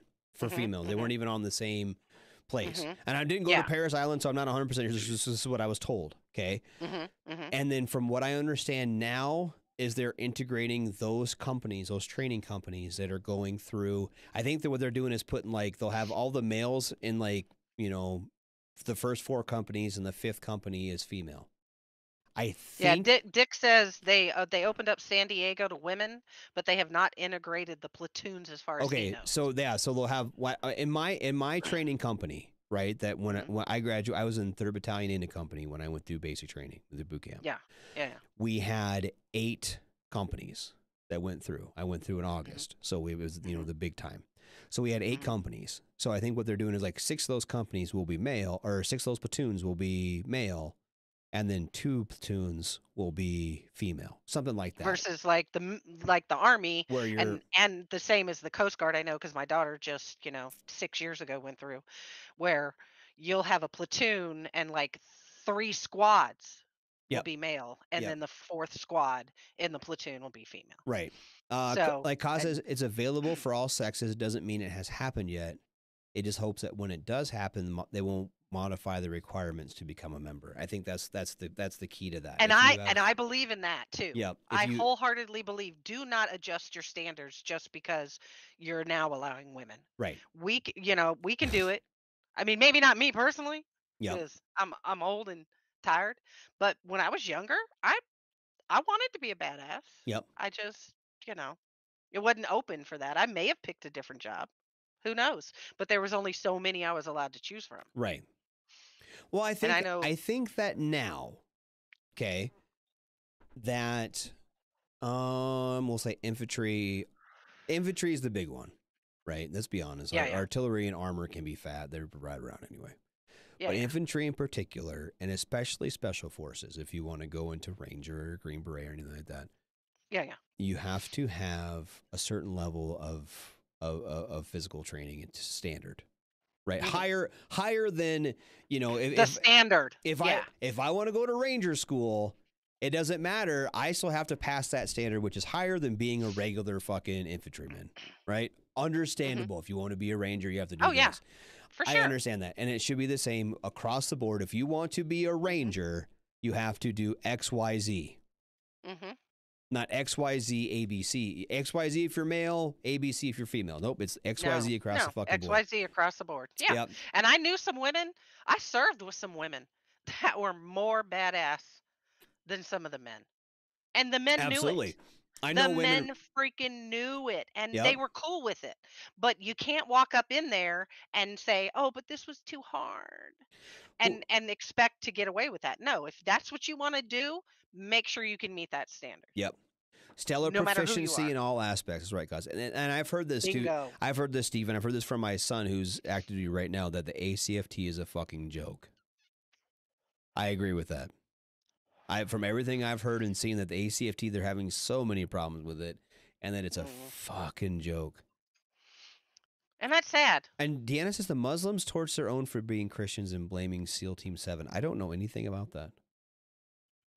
That sounds like a very fucking extremist Muslim view to have, and sounds like something that probably happened in some shithole country in the Middle East. I believe that something like that would happen. I just haven't seen any sort of when it was or where it was. Or I've seen no information on that whatsoever, but it sure sounds like something that could happen. Steven says he's known some gals that were kick ass. 100%. I've known gals who are tougher than me. Double D Diaz was tougher than me. 100%. He said he knew a female combat medic, and she was scary, and she scared him and excited him all at the same time. Okay, hold on a minute. I have to address this, okay? Let me go back one. 919 Silver Bullet on YouTube says you need to have a certain level of fitness to be armor 2. You need to have some body strength to pull the 25mm gun or to load the main gun on Abrams. I agree with that. Also, some of the fattest fucks I've ever seen in uniform have been from the 1st Armor Division. Oh, true story. 100%. And I'm not saying that I'm not a tanker. I actually, tanks are one of my favorite things in the whole wide world. I'll watch documentaries on fucking tanks all the day. And some of my best friends in this fucking world are tankers. But I promise you, some of the fattest fucks I've ever seen put on a fucking uniform were crawling in the fucking turd of an M1 Abrams. So there's that. And a couple females I served with. I don't know how they got in the hatch. I'm talking about females that were recently in, some that are currently in, that I wouldn't want to run into them in a dark alley. They'll scare the shit out of me. These women are tough. When we were leaving Iraq, we were getting taken over by elements of the 1st Armor Division. And some of those dudes, they wouldn't fit in the fucking turd of an MRAP. I don't know how the fuck they were getting in the turd of a fucking tank. Those guys were big as fuck, man. And I've put on some weight, son. I've put on some weight. Those dudes was fat, man. They were not even like, they was fat. So I was at the Pentagon when they rolled out the ACFT and became a level 1 grader. I've always wondered like how that is going now. I know they've had a bunch of problems with it. But yeah, sorry, So some tankers are fat as fuck. I love you, tankers. You know, I fuck that. Some of the I had a Bradley save my ass one night in Iraq. Save my fucking ass bigger and shit. I may not be here if that fucking Bradley wouldn't have been there. And I've seen those fucking Abrams flying down Route Tampa. I don't know what they're fucking, the way they say they go 45 miles an hour bullshit. My convo was going 60 and we got passed by them fucking M1A2s. I know they're quick. You ain't gonna pull that shit with me. But what I'm saying is sometimes them dudes is fat as fuck. The ones inside are some chunky monkeys. Yep. So, but you're gonna have that in every aspect. Absolutely. You know what? And I've known fucking sailors that are fat as fuck. I've known fucking Marines that are fat as fuck. I've seen less fat fucks than Marine Corps. I will say that. That I've seen, as far as if you were to set out the standard, right, of what the average soldier, sailor, airman, Marine looks like. Okay. I would say the Marines have probably been the fittest that I've been around. And that's coming from the air wing. So that's saying something. It's not the grunts. If you look across the board in the military in general, you can almost, if you lined up, say 8, 10 people, males, females alike, lined them up, civilian clothes, you don't know what branch they're in, you don't know what job they do, you can almost just off of a body type say, oh, that's definitely in the Navy, definitely in the freaking Marines, definitely in the Army, and you can almost pick out what their job is. Yeah, almost, absolutely. And just off body type. I mean, I can walk into the VA and see a group of folks sitting down waiting for appointments, and they've only been out a hot minute, and you can almost look at them and go, oh yeah, you were this or you were that. I was fucking with people at the VA the other day. I had to go. I had an appointment, and I was wearing a shirt that said U.S. Marine Corps on it. And then I was wearing my U.S. Army retired ball cap. Walking around the VA. God, that's pissing some people off. Oh, I bet. I earned them both, though. I just piss them all off because I'm one of the few females that utilizes the clinic local. I don't ever see many. And when I do, they're you wouldn't know if they're military or not, of course, with most women. But I piss them off just because I walk in there and they try to call me somebody's wife. And I'm like, nope. Right. I got called a man yesterday. Did you? Yeah, she didn't. She only saw me from behind, and there were 2 other guys sitting in there. And she said, Mister. And I'm like, no. I just turned around and went, hello. That's me. Hi. I almost got kicked out of the VA one day. So I had to go to the ortho doctor, and they were like, what are you here for? I'm like, above the knee amputation. And the girl thought I was being serious as fuck. And I'm gonna do that. And the oh my gal, God. the gal was like, she's like, oh my God, I'm so sorry. I'm like, it's fine. It's been a long time coming. And we go, and then I'm like, I think you have to get like an MRI or something today, or an X-ray or something first. And she's like, well, let me look at your chart. And she goes, you're just here to get an X-ray and see the doc. I'm like, yeah, we'll hopefully to cut my leg off. But she was not happy. She was like, I should kick you out of here. Space Force is required to eat a 60-pound medicine ball from one side of the moon to the other. Well, I heard that they have to hold their breath for a very long time. Yeah, I'd be screwed. I have no lung capacity anymore. Sorry. Have them toe the line and pull out that body fat tape test and see how many will fail. Ooh, man. I tell you, I've always had a problem with body fat tests. And this is coming from somebody, and this is coming from someone, I was skinny, right? Yeah. I remember I used to, like, this is back in the day. They had me put on a flak jacket. This was like flak jackets to pass my fucking tape and shit, or pass my height and weight, because I was underweight. Okay, we had this guy. His name was Ian Bannock. This dude had arms. You know how we roll our camis? We had to roll them inside out, the sleeves. You know? Could he not do it because it was so tight? Yeah, he had to cut his fucking arm and put elastic in his fucking camis. Yeah, so he could fucking roll his shit up. This dude was built like literally a brick shit house. Dude was like 6'5" and like fucking 325, but his arms were like as big around as my fucking computer monitors. Yeah, and they would say, I knew a chief like that. Dude had like 2% body fat, and they're like, well, you really got to lose your fuck your height and weight standards. Fuck that. Just use your fucking. That definitely should be a case by case basis. I mean, seriously. You got a lump 3 feet above your ass. You can tell if the dude's fat or not. Look at him. Yeah. Dude looks like fucking Chris Helmsworth. Dude looks like Thor, and you're gonna call him fat? Fuck you. Fuck you, Staff Sergeant. I haven't seen you fucking pass a 3-mile run in 10 years. Yeah. Oh, I have 3 fat kids in my section under me in this hard. They're 10 years younger than me. How do you know what? I started getting fat about 5 years ago. Well, I was always, I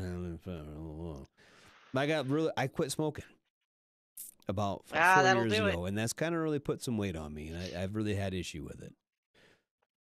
But man, it's tough. I just have too many injuries, and I'm not using that as an excuse. I'm sure I could lose some weight. My doc even told me your cholesterol's insane, and we want you to lose some weight, and we're going to send you to the MOVE program. Well, that's a joke. First of all, the VA's MOVE program is a total and complete joke. Yeah, it is. And I'm sorry. And when she tried to hand me the flyer, I was like, ha, that's cute. No. If I'm going to lose it, I'll lose it. And if I'm not, I'm going to die fat and happy. So there we go. Mm-hmm. But it's whatever. But I was running, even the size I am now, running half marathons. Yeah. I mean, my size isn't the problem. You can be fit and not look it. Here's and this is one thing I do like about the ACFT, is that I think some of those movements and stuff you do to that. 919 Silver Bolt says he's not impressed with the ACFT. He barely did PT for 6 months and passed with a 465. He's 40 years old, and what is most concerning is outperforming kids half his age. I agree with that. I think when it comes to things like being able to be strong, being a certain height or weight doesn't necessarily make you stronger or not, right? Yeah. True. Now, that being said, there's your disclaimer. You have to be strong. You can't just be fucking fat and shitty, right? Yeah, do some cardio. No. You have to actually be, have some dexterity and be able to be, you look at the world's strongest man competitions, those guys aren't fucking cut. Right? Oh God, no. They look kind of fat, but then they're lifting up fucking cars, right? Mm-hmm. My kid is skinny as fuck. He can't lift up a tire. You know what I mean? Let alone the whole fucking car. Also, what they should do, hear me out on this one, okay? If you can shoot expert on the rifle range, you shouldn't have to pass a PT test. Oh, I wish that had been my thing. That should be a fucking rule. If you can shoot expert on a PT test or on the rifle range, you don't need to fucking run nowhere, do you? No, because you're killing folks standing you're there. Fucking stacking bodies, son. You don't got to run away. You can fuck stack bodies. Yep, meantime I say, hear me out. I was extremely proficient on the range, Mm-hmm. but I couldn't run to save my life, which is weird because I couldn't run in the military. But Yeah. when I got out of the military, I became real good. Yep. Like I didn't even start running half marathons until I was out of the military 4 or 5 years. Yep. Absolutely. And maybe that's because they made me do it, and now it's me wanting to do it. I don't know, but I feel you there. Strength and body size, two different things. Yep, absolutely. Steven, you said a new video up on your page. If you are as dark as we are, you might like it. What's your page, buddy? What's your page? I'll give you a shout out. What's your page? ACFT will cause a lot of injuries. As a former level 1 grader, I saw people pulling muscles left and right. My only gripe was pulling that weight with the rope and the pull-up bar. I think this is where we have a problem with this thing, and going on what Jermaine says and I've heard this from a couple people, right? That they're not like the medicine ball throw and all that shit. They're not really training them how to do it. Just pick it up, throw it. Like if you train, like all of those things, all of these things, right? When you go to the gym, okay, and you do weightlifting of any kind, if you don't do it right, you can hurt yourself. Yeah. So if you got to teach these kids, these privates and specialists and shit that are going through this, how to do it right. You got to teach this fucking old ass gunnery sergeants and sergeant first classes gunnery sergeants, E7s and shit. They're the ones who are going to get hurt because they don't know fucking throw a medicine ball over there. They haven't done it in fucking 20 years, right? You're going to get That's why I believe that people that are training this stuff should have some kind of training. My degree is in kinesiology. I didn't get that until I got out of the military, but it's exercise science. All right. So that's what my degree is in, because I wanted to go back and be able to teach people these things. And of course, this is after I got out of the military, but that's the kind of training people need. You don't need Sergeant so and so who has no idea how to execute these exercises, teaching these kids how to do this stuff. Because if you're teaching it to them wrong, they're going to do it wrong, and you're never going to get anywhere. Mm-hmm. And I'm sorry, our master fitness guys, they were a joke. Right, they usually are. And they need correct training. Military needs to reallocate some funds for some training for these people to be able to teach this stuff properly. Yep. Well, so that's they just can do it correct. That's just it. And like Ka said, if you train to the ACFT, you should be fine. Going in cold, we're hitting you. 100%. I 1,000% agree with that. But like, they're not. I wonder how much time they're actually taking to teach these people how to do it right. And like Dick said, and this gets me, okay? I can't run 3 miles anymore due to my knee, so that meant I couldn't fix F-18s. That fucking thought process right there, when I got medically retired from the military, right? My knee was all fucked up, my back was all fucked up, right? Couldn't pass a PT test anymore, so they said, hey, Sergeant, you're getting retired. Yeah. Why? I don't want to retire. I want to stay on. And like I said, can I go to 42 Alpha School? So can I do something? No, you can't pass PT test. You can't. You know what? If you, especially at that time in 2012, if they would have cut my fucking leg off and gave me a graphite fucking leg, with a flippy foot on it, so I could still run a PT test, I could have been a fucking recruiter. They'd have put me on fucking posters and hung me up at the Pentagon. Yeah. You know what I mean? Because you can't. But you weren't broke enough. I wasn't broke enough, so they're like, "Oh, hey, Sergeant, bye, see you. Here's a fucking check every month." Yep. Well, I didn't want to fucking get out. I wanted to stay in. I could fucking fix, and especially then, I was a fucking NCO. I don't got to do any of that shit. I can fucking tell those privates how to do. Put me in fucking TRADOC, and I can teach people how to do my fucking job. Nope, can't do that. Put me in the fucking recruiter's office. I'm glad I didn't go to USAREC, but do some shit like that. No, bye, Sergeant. See ya. You're hurt. Get the fuck out. We got a lot Happens of. We have a lot. And then they talk about retention. Well, yeah. Yeah, like the fucking.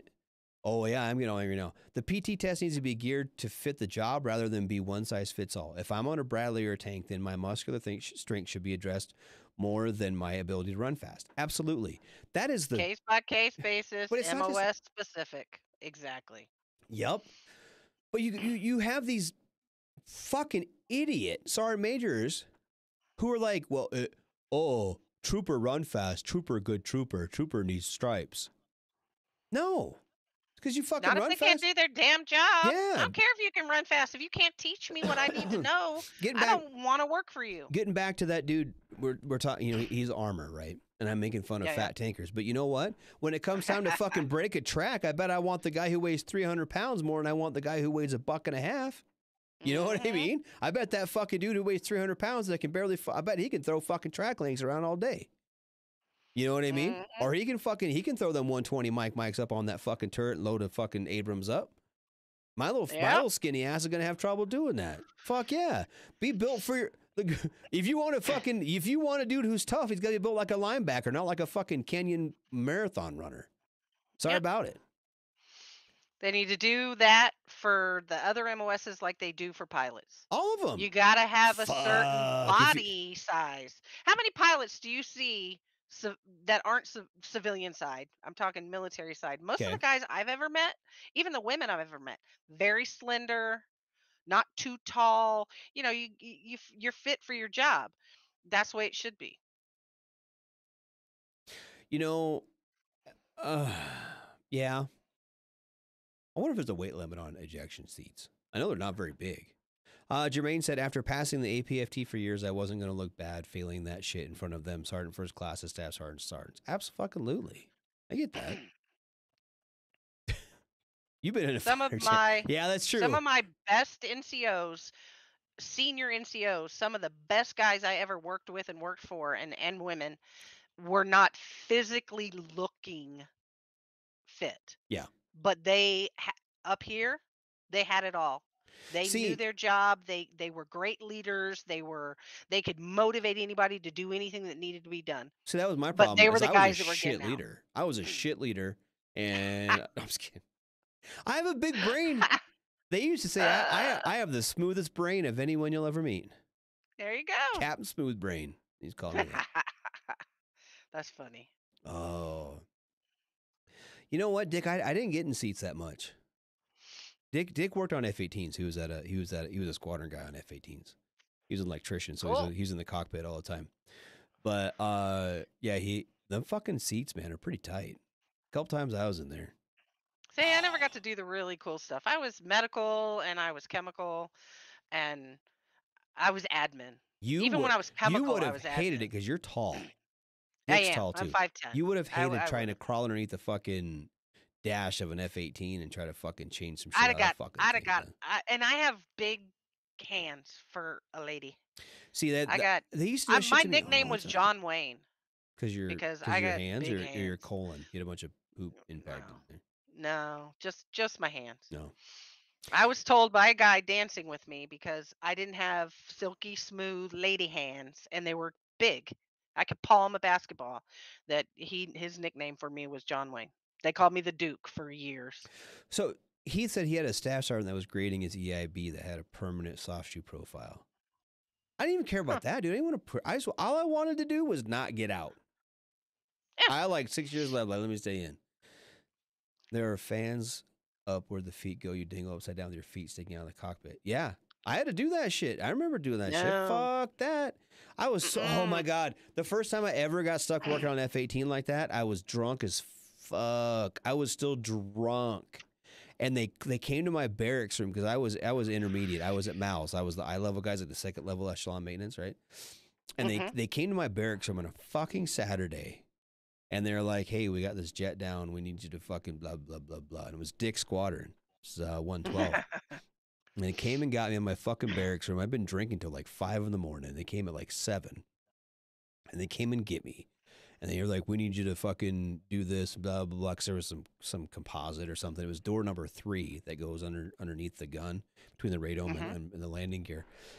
And I believe you. And then they had me like work on that for a minute. And then they wanted me to do these, some sort of bullshit in the cockpit. And I'm laying on my back in the seat with my head underneath the fucking, the dashboard or whatever that fucking thing is, where they have like TV screens in there so they can play Mario Kart or some shit. And I'm like crawl up underneath there, drunk as fuck, trying not to throw up, and this fucking big ass, I don't remember that fucking dude's name was, the big black dude from Airframes, Dick probably remembers him, was all making fun of me. Their fault for going to the barracks on Saturday. They didn't say shit about me being drunk. They just needed me to do it because I was second echelon maintenance. I was at Mal's, so they made me do it. Yeah, that big pain in the ass door. I had to build a whole brand new one of those one time. Fucking door number 3. So fucking the Navy squadron that was on our base. Big black dude was Walker. Okay, yeah, whatever. He had me fucking. Maybe he was watching the seat or something. Anyway, the fucking Navy guys over there. We had a 201 was the Navy's one of the Navy squadrons that was there, and I went over and like I said, door number 3 is like it's fucking about 10 foot long, and it's got like these. You got to put your speed handle in there, and it's got these little fasteners, and they're like quarter turn Zeus fasteners. And the dude they were taking RTV sealant and they would just fucking put it over they would take it on a putty knife and go over the hole and then stick their, the tip of their speed handle in there. And so it looked like it had like a screw head on it, but it was just RTV sealant with the fucking line in it from the screw head thing. Dang. Oh, okay. The gun's behind it. Yep. And that's why ordnance was there. I don't fucking know. That dude, he was big. I remember that dude. He was awesome, though. But yeah, they got my fucking drunk ass out there. Fuck that. Fuck one. Fuck 2. Stupid hornets. They were dumb. Anyway, enough of that. We're just rambling tonight. We're going on. We're just all fucking over the place. All over the place. That's all right. That's all right. It could be worse. It's been a good night. It has been a good night. I think we're just chatting up a storm. I'm loving all this input from everybody. This is what we wanted. Yeah. This is when we wanted this show, this is what we wanted. Yep, but Dick's hit the nail on the head, kind of like in a smoke pit. That's fucking perfect. Perfect. I love it. And you know what? On that, maybe we should wrap things up a little bit. Yeah. We're sitting now after 9. Yeah, we are. We should probably start. We're hanging out tonight. We're having a good time. Yeah. And I'm sober. I know. Good job. Good job. Look at you. No, just me and some tea and just having a good time tonight. I didn't even have the chicken with me tonight. I don't even know where the chicken went. I think. Oh, there's the chicken. He's hanging out over there. Nice. Yeah. All right. So, I think it's time we ought to wrap this puppy up. Put a lid on it. Yep. So, you have been listening tonight to the Smoke Pit with me, Radar. TZ. I fucking 2 weeks in a row almost called you TQ. Yeah. Was this fucking close to calling you TQ, dude? You're getting better. Anyway. It's taking time, but you're getting better. Cossetty's going to write you up for being sober. Go for it, dude. Go for it. So anyway. So it's Wednesday night. You've been listening to me, Radar, her TZ, at the Smoke Pit. Tomorrow night, Soren's time. I do miss you, CQ. I knew you were out there too, buddy. Happy birthday, by the way. We missed his birthday. Happy birthday. I forgot about that. His birthday. We missed Ice's birthday. It's been all kinds of birthdays up on her. So, well, we weren't on for Ice's birthday, but I know. Boy, I'll tell you what, I love that video from Samantha. Wasn't it? Oh, it was so sweet. That was so sweet. It was sweet. So sweet. But I like Samantha. Ice will be on tomorrow. He'll be on tomorrow night with Sorenstein. Probably talking about that same kind of shit we were just talking about, but in a big boy way. Yeah. Big Army, National Guard reserves, retirees. He's got all kinds of shit. Samantha's hot. Yes. It's the hat. I like Chief, man. I do Chief too. gives me the warm and fuzzies. Mm-hmm. If y'all have not watched One Punch Dad. One Punch Dad on TikTok. Check him out on the TikTok. He's got a new character out now, and she could be my doppelganger. Oh no. Back in 07, 08. I have photos. It's a lot. Oh, that's who fucking I should have him as a guest. And to do the whole thing as Samantha. Right? That'd be fucking hilarious. That would be great. Oh. He could do it. He could do it as the chief, but he have to be at the Golden Corral. So yeah, because he never comes in the office. Yeah. So anyway, after the shenanigans on Sergeant's Time on Thursdays, you've got the aptly named Friday Night Freedom with Kaz and Pookie. Maybe Pookie will shave for the show. No, he will not. Oh, maybe. Anyway, hey, maybe we can get him a filter. The baby face filter. Oh, that would be fun. Be fucking great. Yes, when Kaz, you need to hook that up with hook up Pookie with a baby face filter. It'd be hilarious. that'd be great. Anyway, so after Friday Night Freedom with Kaz and Pookie, you've got Saturday, which is our only Donza day, our only day of no scheduled activities, and the only chance I have to say that word that upsets Spanky so much. Yep. Then on Sunday, oh my God! Oh, I mean, he's thinking about the baby face filter. On Sunday night, now you got the sports bar. You got the sports bar with the real King Smith and Coach. They're putting out some good info on the sports scene. Now I will say this: they can't talk about this big game that's coming up, but it's a big one, and I think they might have some input on that. I think they're ready for it. Yeah. So anyway, Monday night you got the Monday edition with Ice and Shipwreck. They are talking about all things. They'll talk about some current event stuff, right? They got a good show. Yeah, for sure. Yeah, the actual King Smith. Isn't that what I said? Isn't that what I said? The actual King Smith. Did you say the actual King Smith. Actual. Yes. That's important. Can't leave that part out. I can't forget that part. But then on Tuesday, you've got him, CQ, and his myriad of co-hosts now that I've departed, right? Mm-hmm. That's on Tuesday of Pop Culture Warrior. Yeah. And then he's got some great guests that come on he does. there. Actually, he's got another week off, though. He's on a little birthday vacation. Yeah. So not this Tuesday, but then after that, and he's got some great guests coming down the pipe. It's going to be amazing. I'm trying to talk my niece into coming on. I know. I kind of want to go back to his Tuesday night show just because some of the guests were so great. He has some great guests. I don't know. Do we want to do guests? I've been touring this back and forth. I think we should. I think further down the pipeline, I think we should. I think we can get some. I'm not against it. I kind of the flag football game in Vegas. There's some great folks out there. There that could come on and share their wisdom with us. Now, here's what I want to say, and this is coming from somebody I worked with CQ for a long time, and if you haven't heard one of his interviews, he does so much research and so much background into the guests. Seriously, like every guest we'd have on, they were like, "Oh my God, how did you know these things?" He just asks them questions, and he has people from like A-list actors to like production crew and everyone in between, and then he'd ask all these awesome questions to these people, and there was stuff that they didn't even like realize was out there as public knowledge, like how did you like your history class in high school or some shit, you know what I mean? And they really, he's such a great interviewer, and I could never ever, I can't be that good, so I don't know if I want to try. Oh, we can do it. I mean, we may not top him, but let's see if we can at least, we may not top him. Maybe we can be power bottomed. Right? Yeah. Oh, power bottom. Yeah. I heard that's a cool thing. I think that's the new thing. Being a power bottom? I think so. But anyway, so after CQ, he did a pre-recorded interview today. It'll be a game changer. I'm excited for it. Oh, awesome. I feel, okay, so I listen to the shows, but I don't get a chance to, like, everyone else comes on my show, and like, I need to get better at like putting shit in, because I put it on my phone and I like go around the house doing other things. I need to get better at like actually like doing messages and like cheering people on. You'll get there. Don't beat yourself up. You'll get there. I'm bad at life. But anyway, after CQ's awesome interviews, no, not power vomit, power bottom. We can't top him, so we're going to be the power bottom.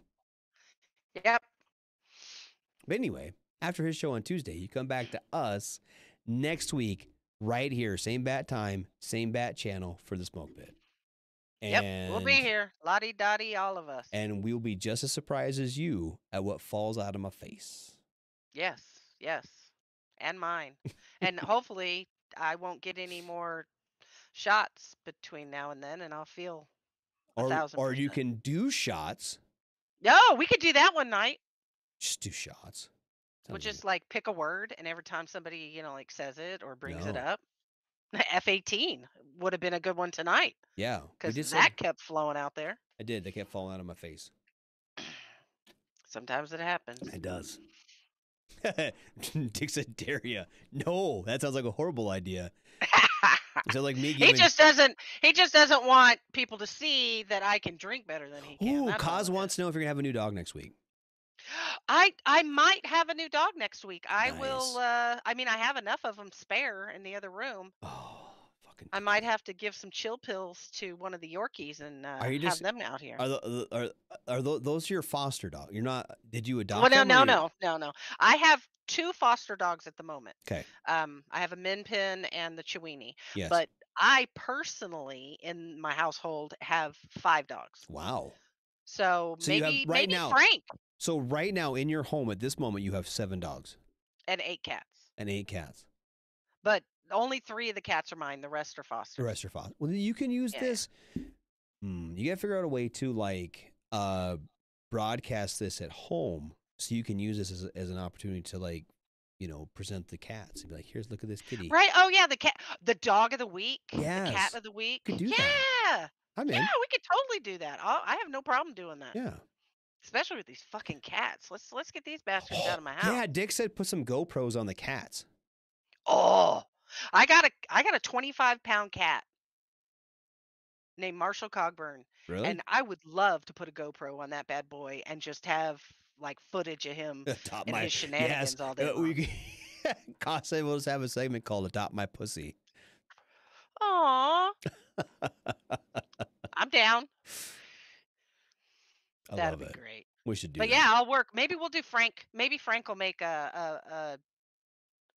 he'll show up next week. Frank the y'all Tank? will love Frank.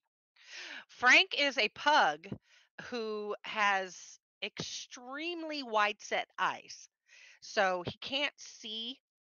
So he does this a lot, trying to see what he's trying to see. He's great. He's fun. I think I'll bring Frank on next week. I think everybody should meet Frank. Frank's freaking hilarious. Oh. His full name is Franklin D. Roosevelt, by the way.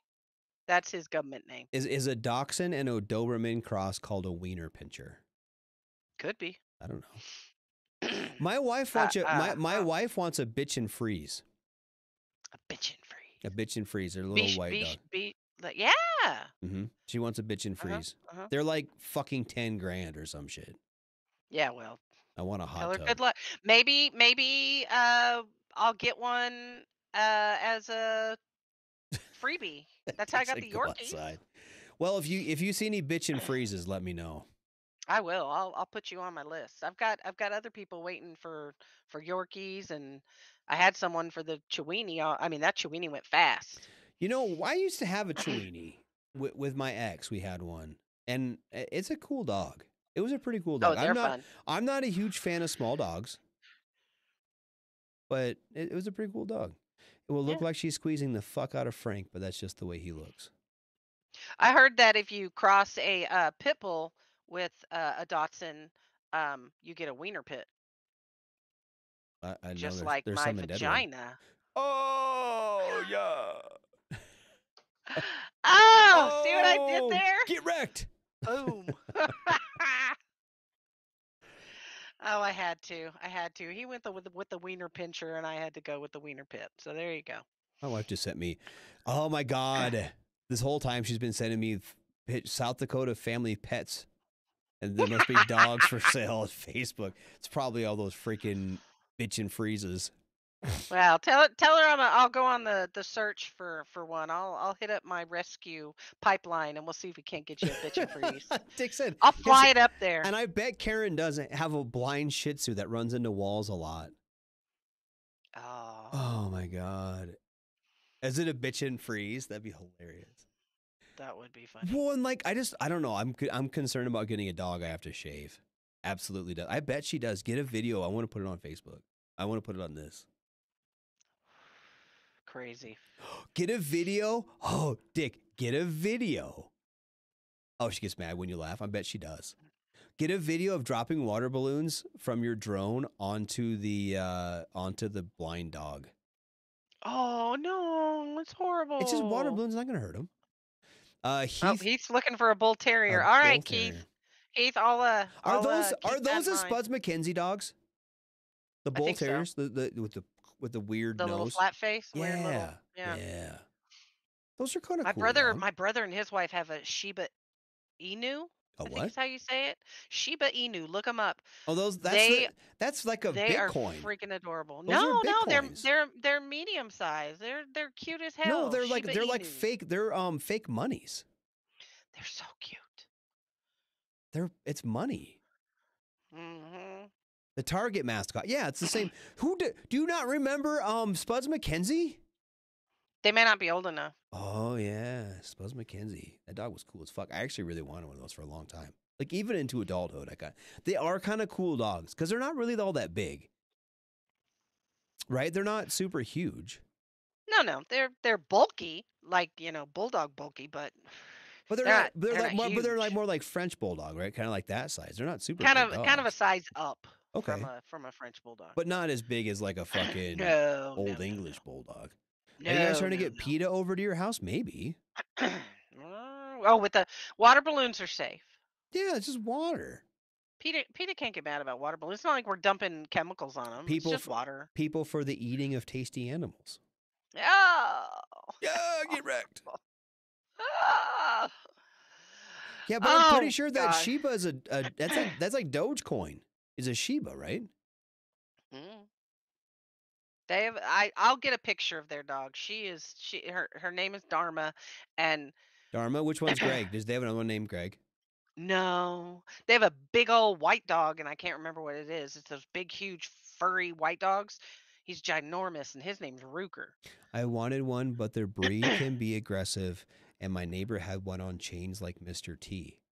Like the dog was on a chain, like in the yard, or it had like chains around its neck. I'd like 8 or 10 gold necklaces. He doesn't need a collar. He's got some gold chains. I knew a girl one time that her breed was aggressive, and she used to leave big scratches on my back and shit. Oh lordy. Yeah. Gonna have that sometimes. Yeah. Well, on that note, we should probably wrap her up. Let's wrap her up, or him, whatever you're into. Yeah, the Shiba's face is the Dogecoin. That's what I thought. Is it? Yeah. Oh well, I'll have to look that up. Yeah, look it up. She's cute as shit. Yeah, they're kind of cool. They're like that, and they got they're like two-tone brown faces, right? Kind of round. Yeah. Almost looks like a red fox. Yeah. So cool looking. Yeah, and the chains were around Spud's neck. Yes. Yeah, Spuds McKenzie was awesome. I love Spuds McKenzie. Oh, it's all about the 80s and the 90s with and he had the sunglasses sometimes and shit. I have a T-shirt. My parents were so irresponsible. I don't think back about it. I was probably like 10, 12 years old.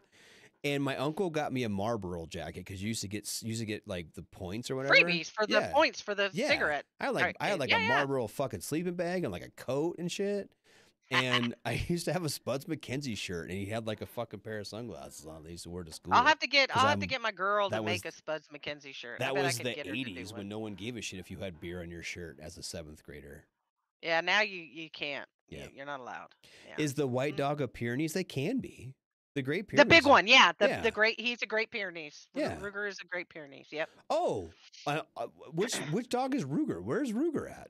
Ruger. He's not here. He's my brother's. Oh. He's not in my house. Oh, okay. I do have a Mastiff though. Maybe I'll bring Sandy on. One of these weeks I'll bring Sandy in here. He's a Bull Mastiff English Bulldog mix. He's so fabulous. He's old, but he's great. I had a buddy of mine that had a Pyrenees, and then my one of the guys, my buddy Travis, he's got it looks like a Pyrenees, but it's black. It's like some sort of like river dog or some shit. What's that thing called? Dog. What's it called? No, it's not a river dog. It's it's like the same size and everything as a Pyrenees, but it's jet black, and it's like a fucking bear. The thing's You would think huge. I knew more dog breeds considering how many animals come in and out of my house, but I don't. I need to. Oh, it's my brain goes, oh look, it's a dog. Yee! That's the extent of breeds for me. It's a dog. My next door neighbors have a Great Pyrenees. His name's Murphy. He's the bomb. He talks to me every day when I come home. It looks just like a Pyrenees, but it's black, and it's not a black. It's not black Pyrenees, but it looks like a Pyrenees, but it's fucking black, and it's huge. The fucking dog is like 200 pounds. Dang. It's awesome. It's a cool dog. The dog's cool as fuck. It's just huge. Well, my Mastiff, he weighs in at like 160, 165. He's a big boy. Oh, yes, Mike, I can spell that dog breed because it was a Newfoundland. Yep, that's what it is. There you go. Pyrenees is Pyrenees. I can spell it because David Cunningham typed it out for me earlier. Well, Yes, cause you get a Harrier jump jet for 7 million Pepsi points back in the 90s, and then you become a Netflix special because they wouldn't actually get it. That's what we should do for Ukraine. We should give them all of our Pepsi points. Oh, that would be cool. I'm talking. I really want Ukraine to win. Fuck Russia. Yeah. Fuck them assholes. And plus, their president's cute. So there you go. I know my wife's like, you should watch more Ukraine stuff. Because she's like, basically. I don't blame her. Anyways, so we are here at the end of the show. Casey's box tops. Yep. Maybe we can get in with our Kroger points or something. But we should wrap things up. So thanks for listening tonight. You've been an awesome show. Thanks so much. It's getting late and we both have stuff to do and we both kind of don't feel 100% yet. So I really do. I appreciate everyone being here. It's been a great show. I don't have a sign off yet because I'm not very good at this. Do you have anything you want to say goodbye? No, I haven't figured out a good catch line. Yeah. I mean, I've got my, drink your drink, smoke your smokes. Yep. Just, smoke whatever you want. Peace be with you. Yep, David, you're right. The black dog is a Newfoundland. You're right. It is. So, all right, smoke your peace be with all of you. And also Bingo. With you. All right. All right, everyone. Shots.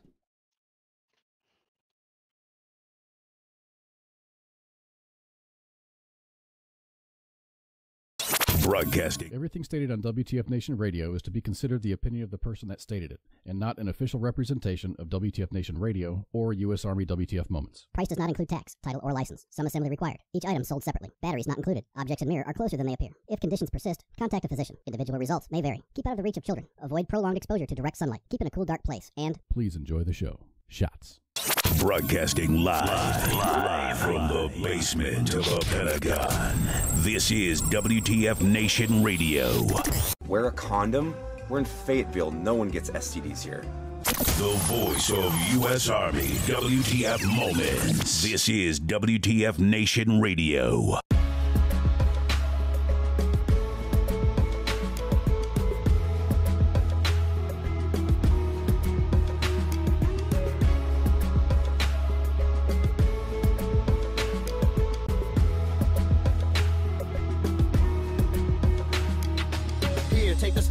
Tell me what it is to see when you look at me. Deep into the photography, I don't really need your sympathy. Just tell me your thoughts. Have I got what they got? And is it a plot done for naught? Am I not like you because I do what I do? Who knew that I could lose a few of you cause I bleed blue? But it's true, I know cause I see it every day as I work and I sleep the day away. Like you I have pain and like you I have fear. Can I pay all of the bills and still make it through the year? Will I make it home alive? Should I pray to the sky every day and every night? Will I hold you by my side? But in the public eye, I don't even have a heart. A robot of the system moving only when I'm told to start. Rip apart my art, I'm strong like a flower blooming. You got it all wrong, I know I'm breathe, I breathe. And like you see, I see. And like you need, I need. And like you bleed, I bleed. Don't treat me like an object, I'm tested and proven. Mind, heart, and soul, I'll always be a human. Like you breathe, I breathe. And like you see, I see. And like you need, I need. And like you bleed, I bleed. Don't treat me like an object, I'm tested and proven. Mind, heart, and soul, I'll always be a human. Call me a vet like a soldier. Green beret, 21 gun salute, don't wanna see today.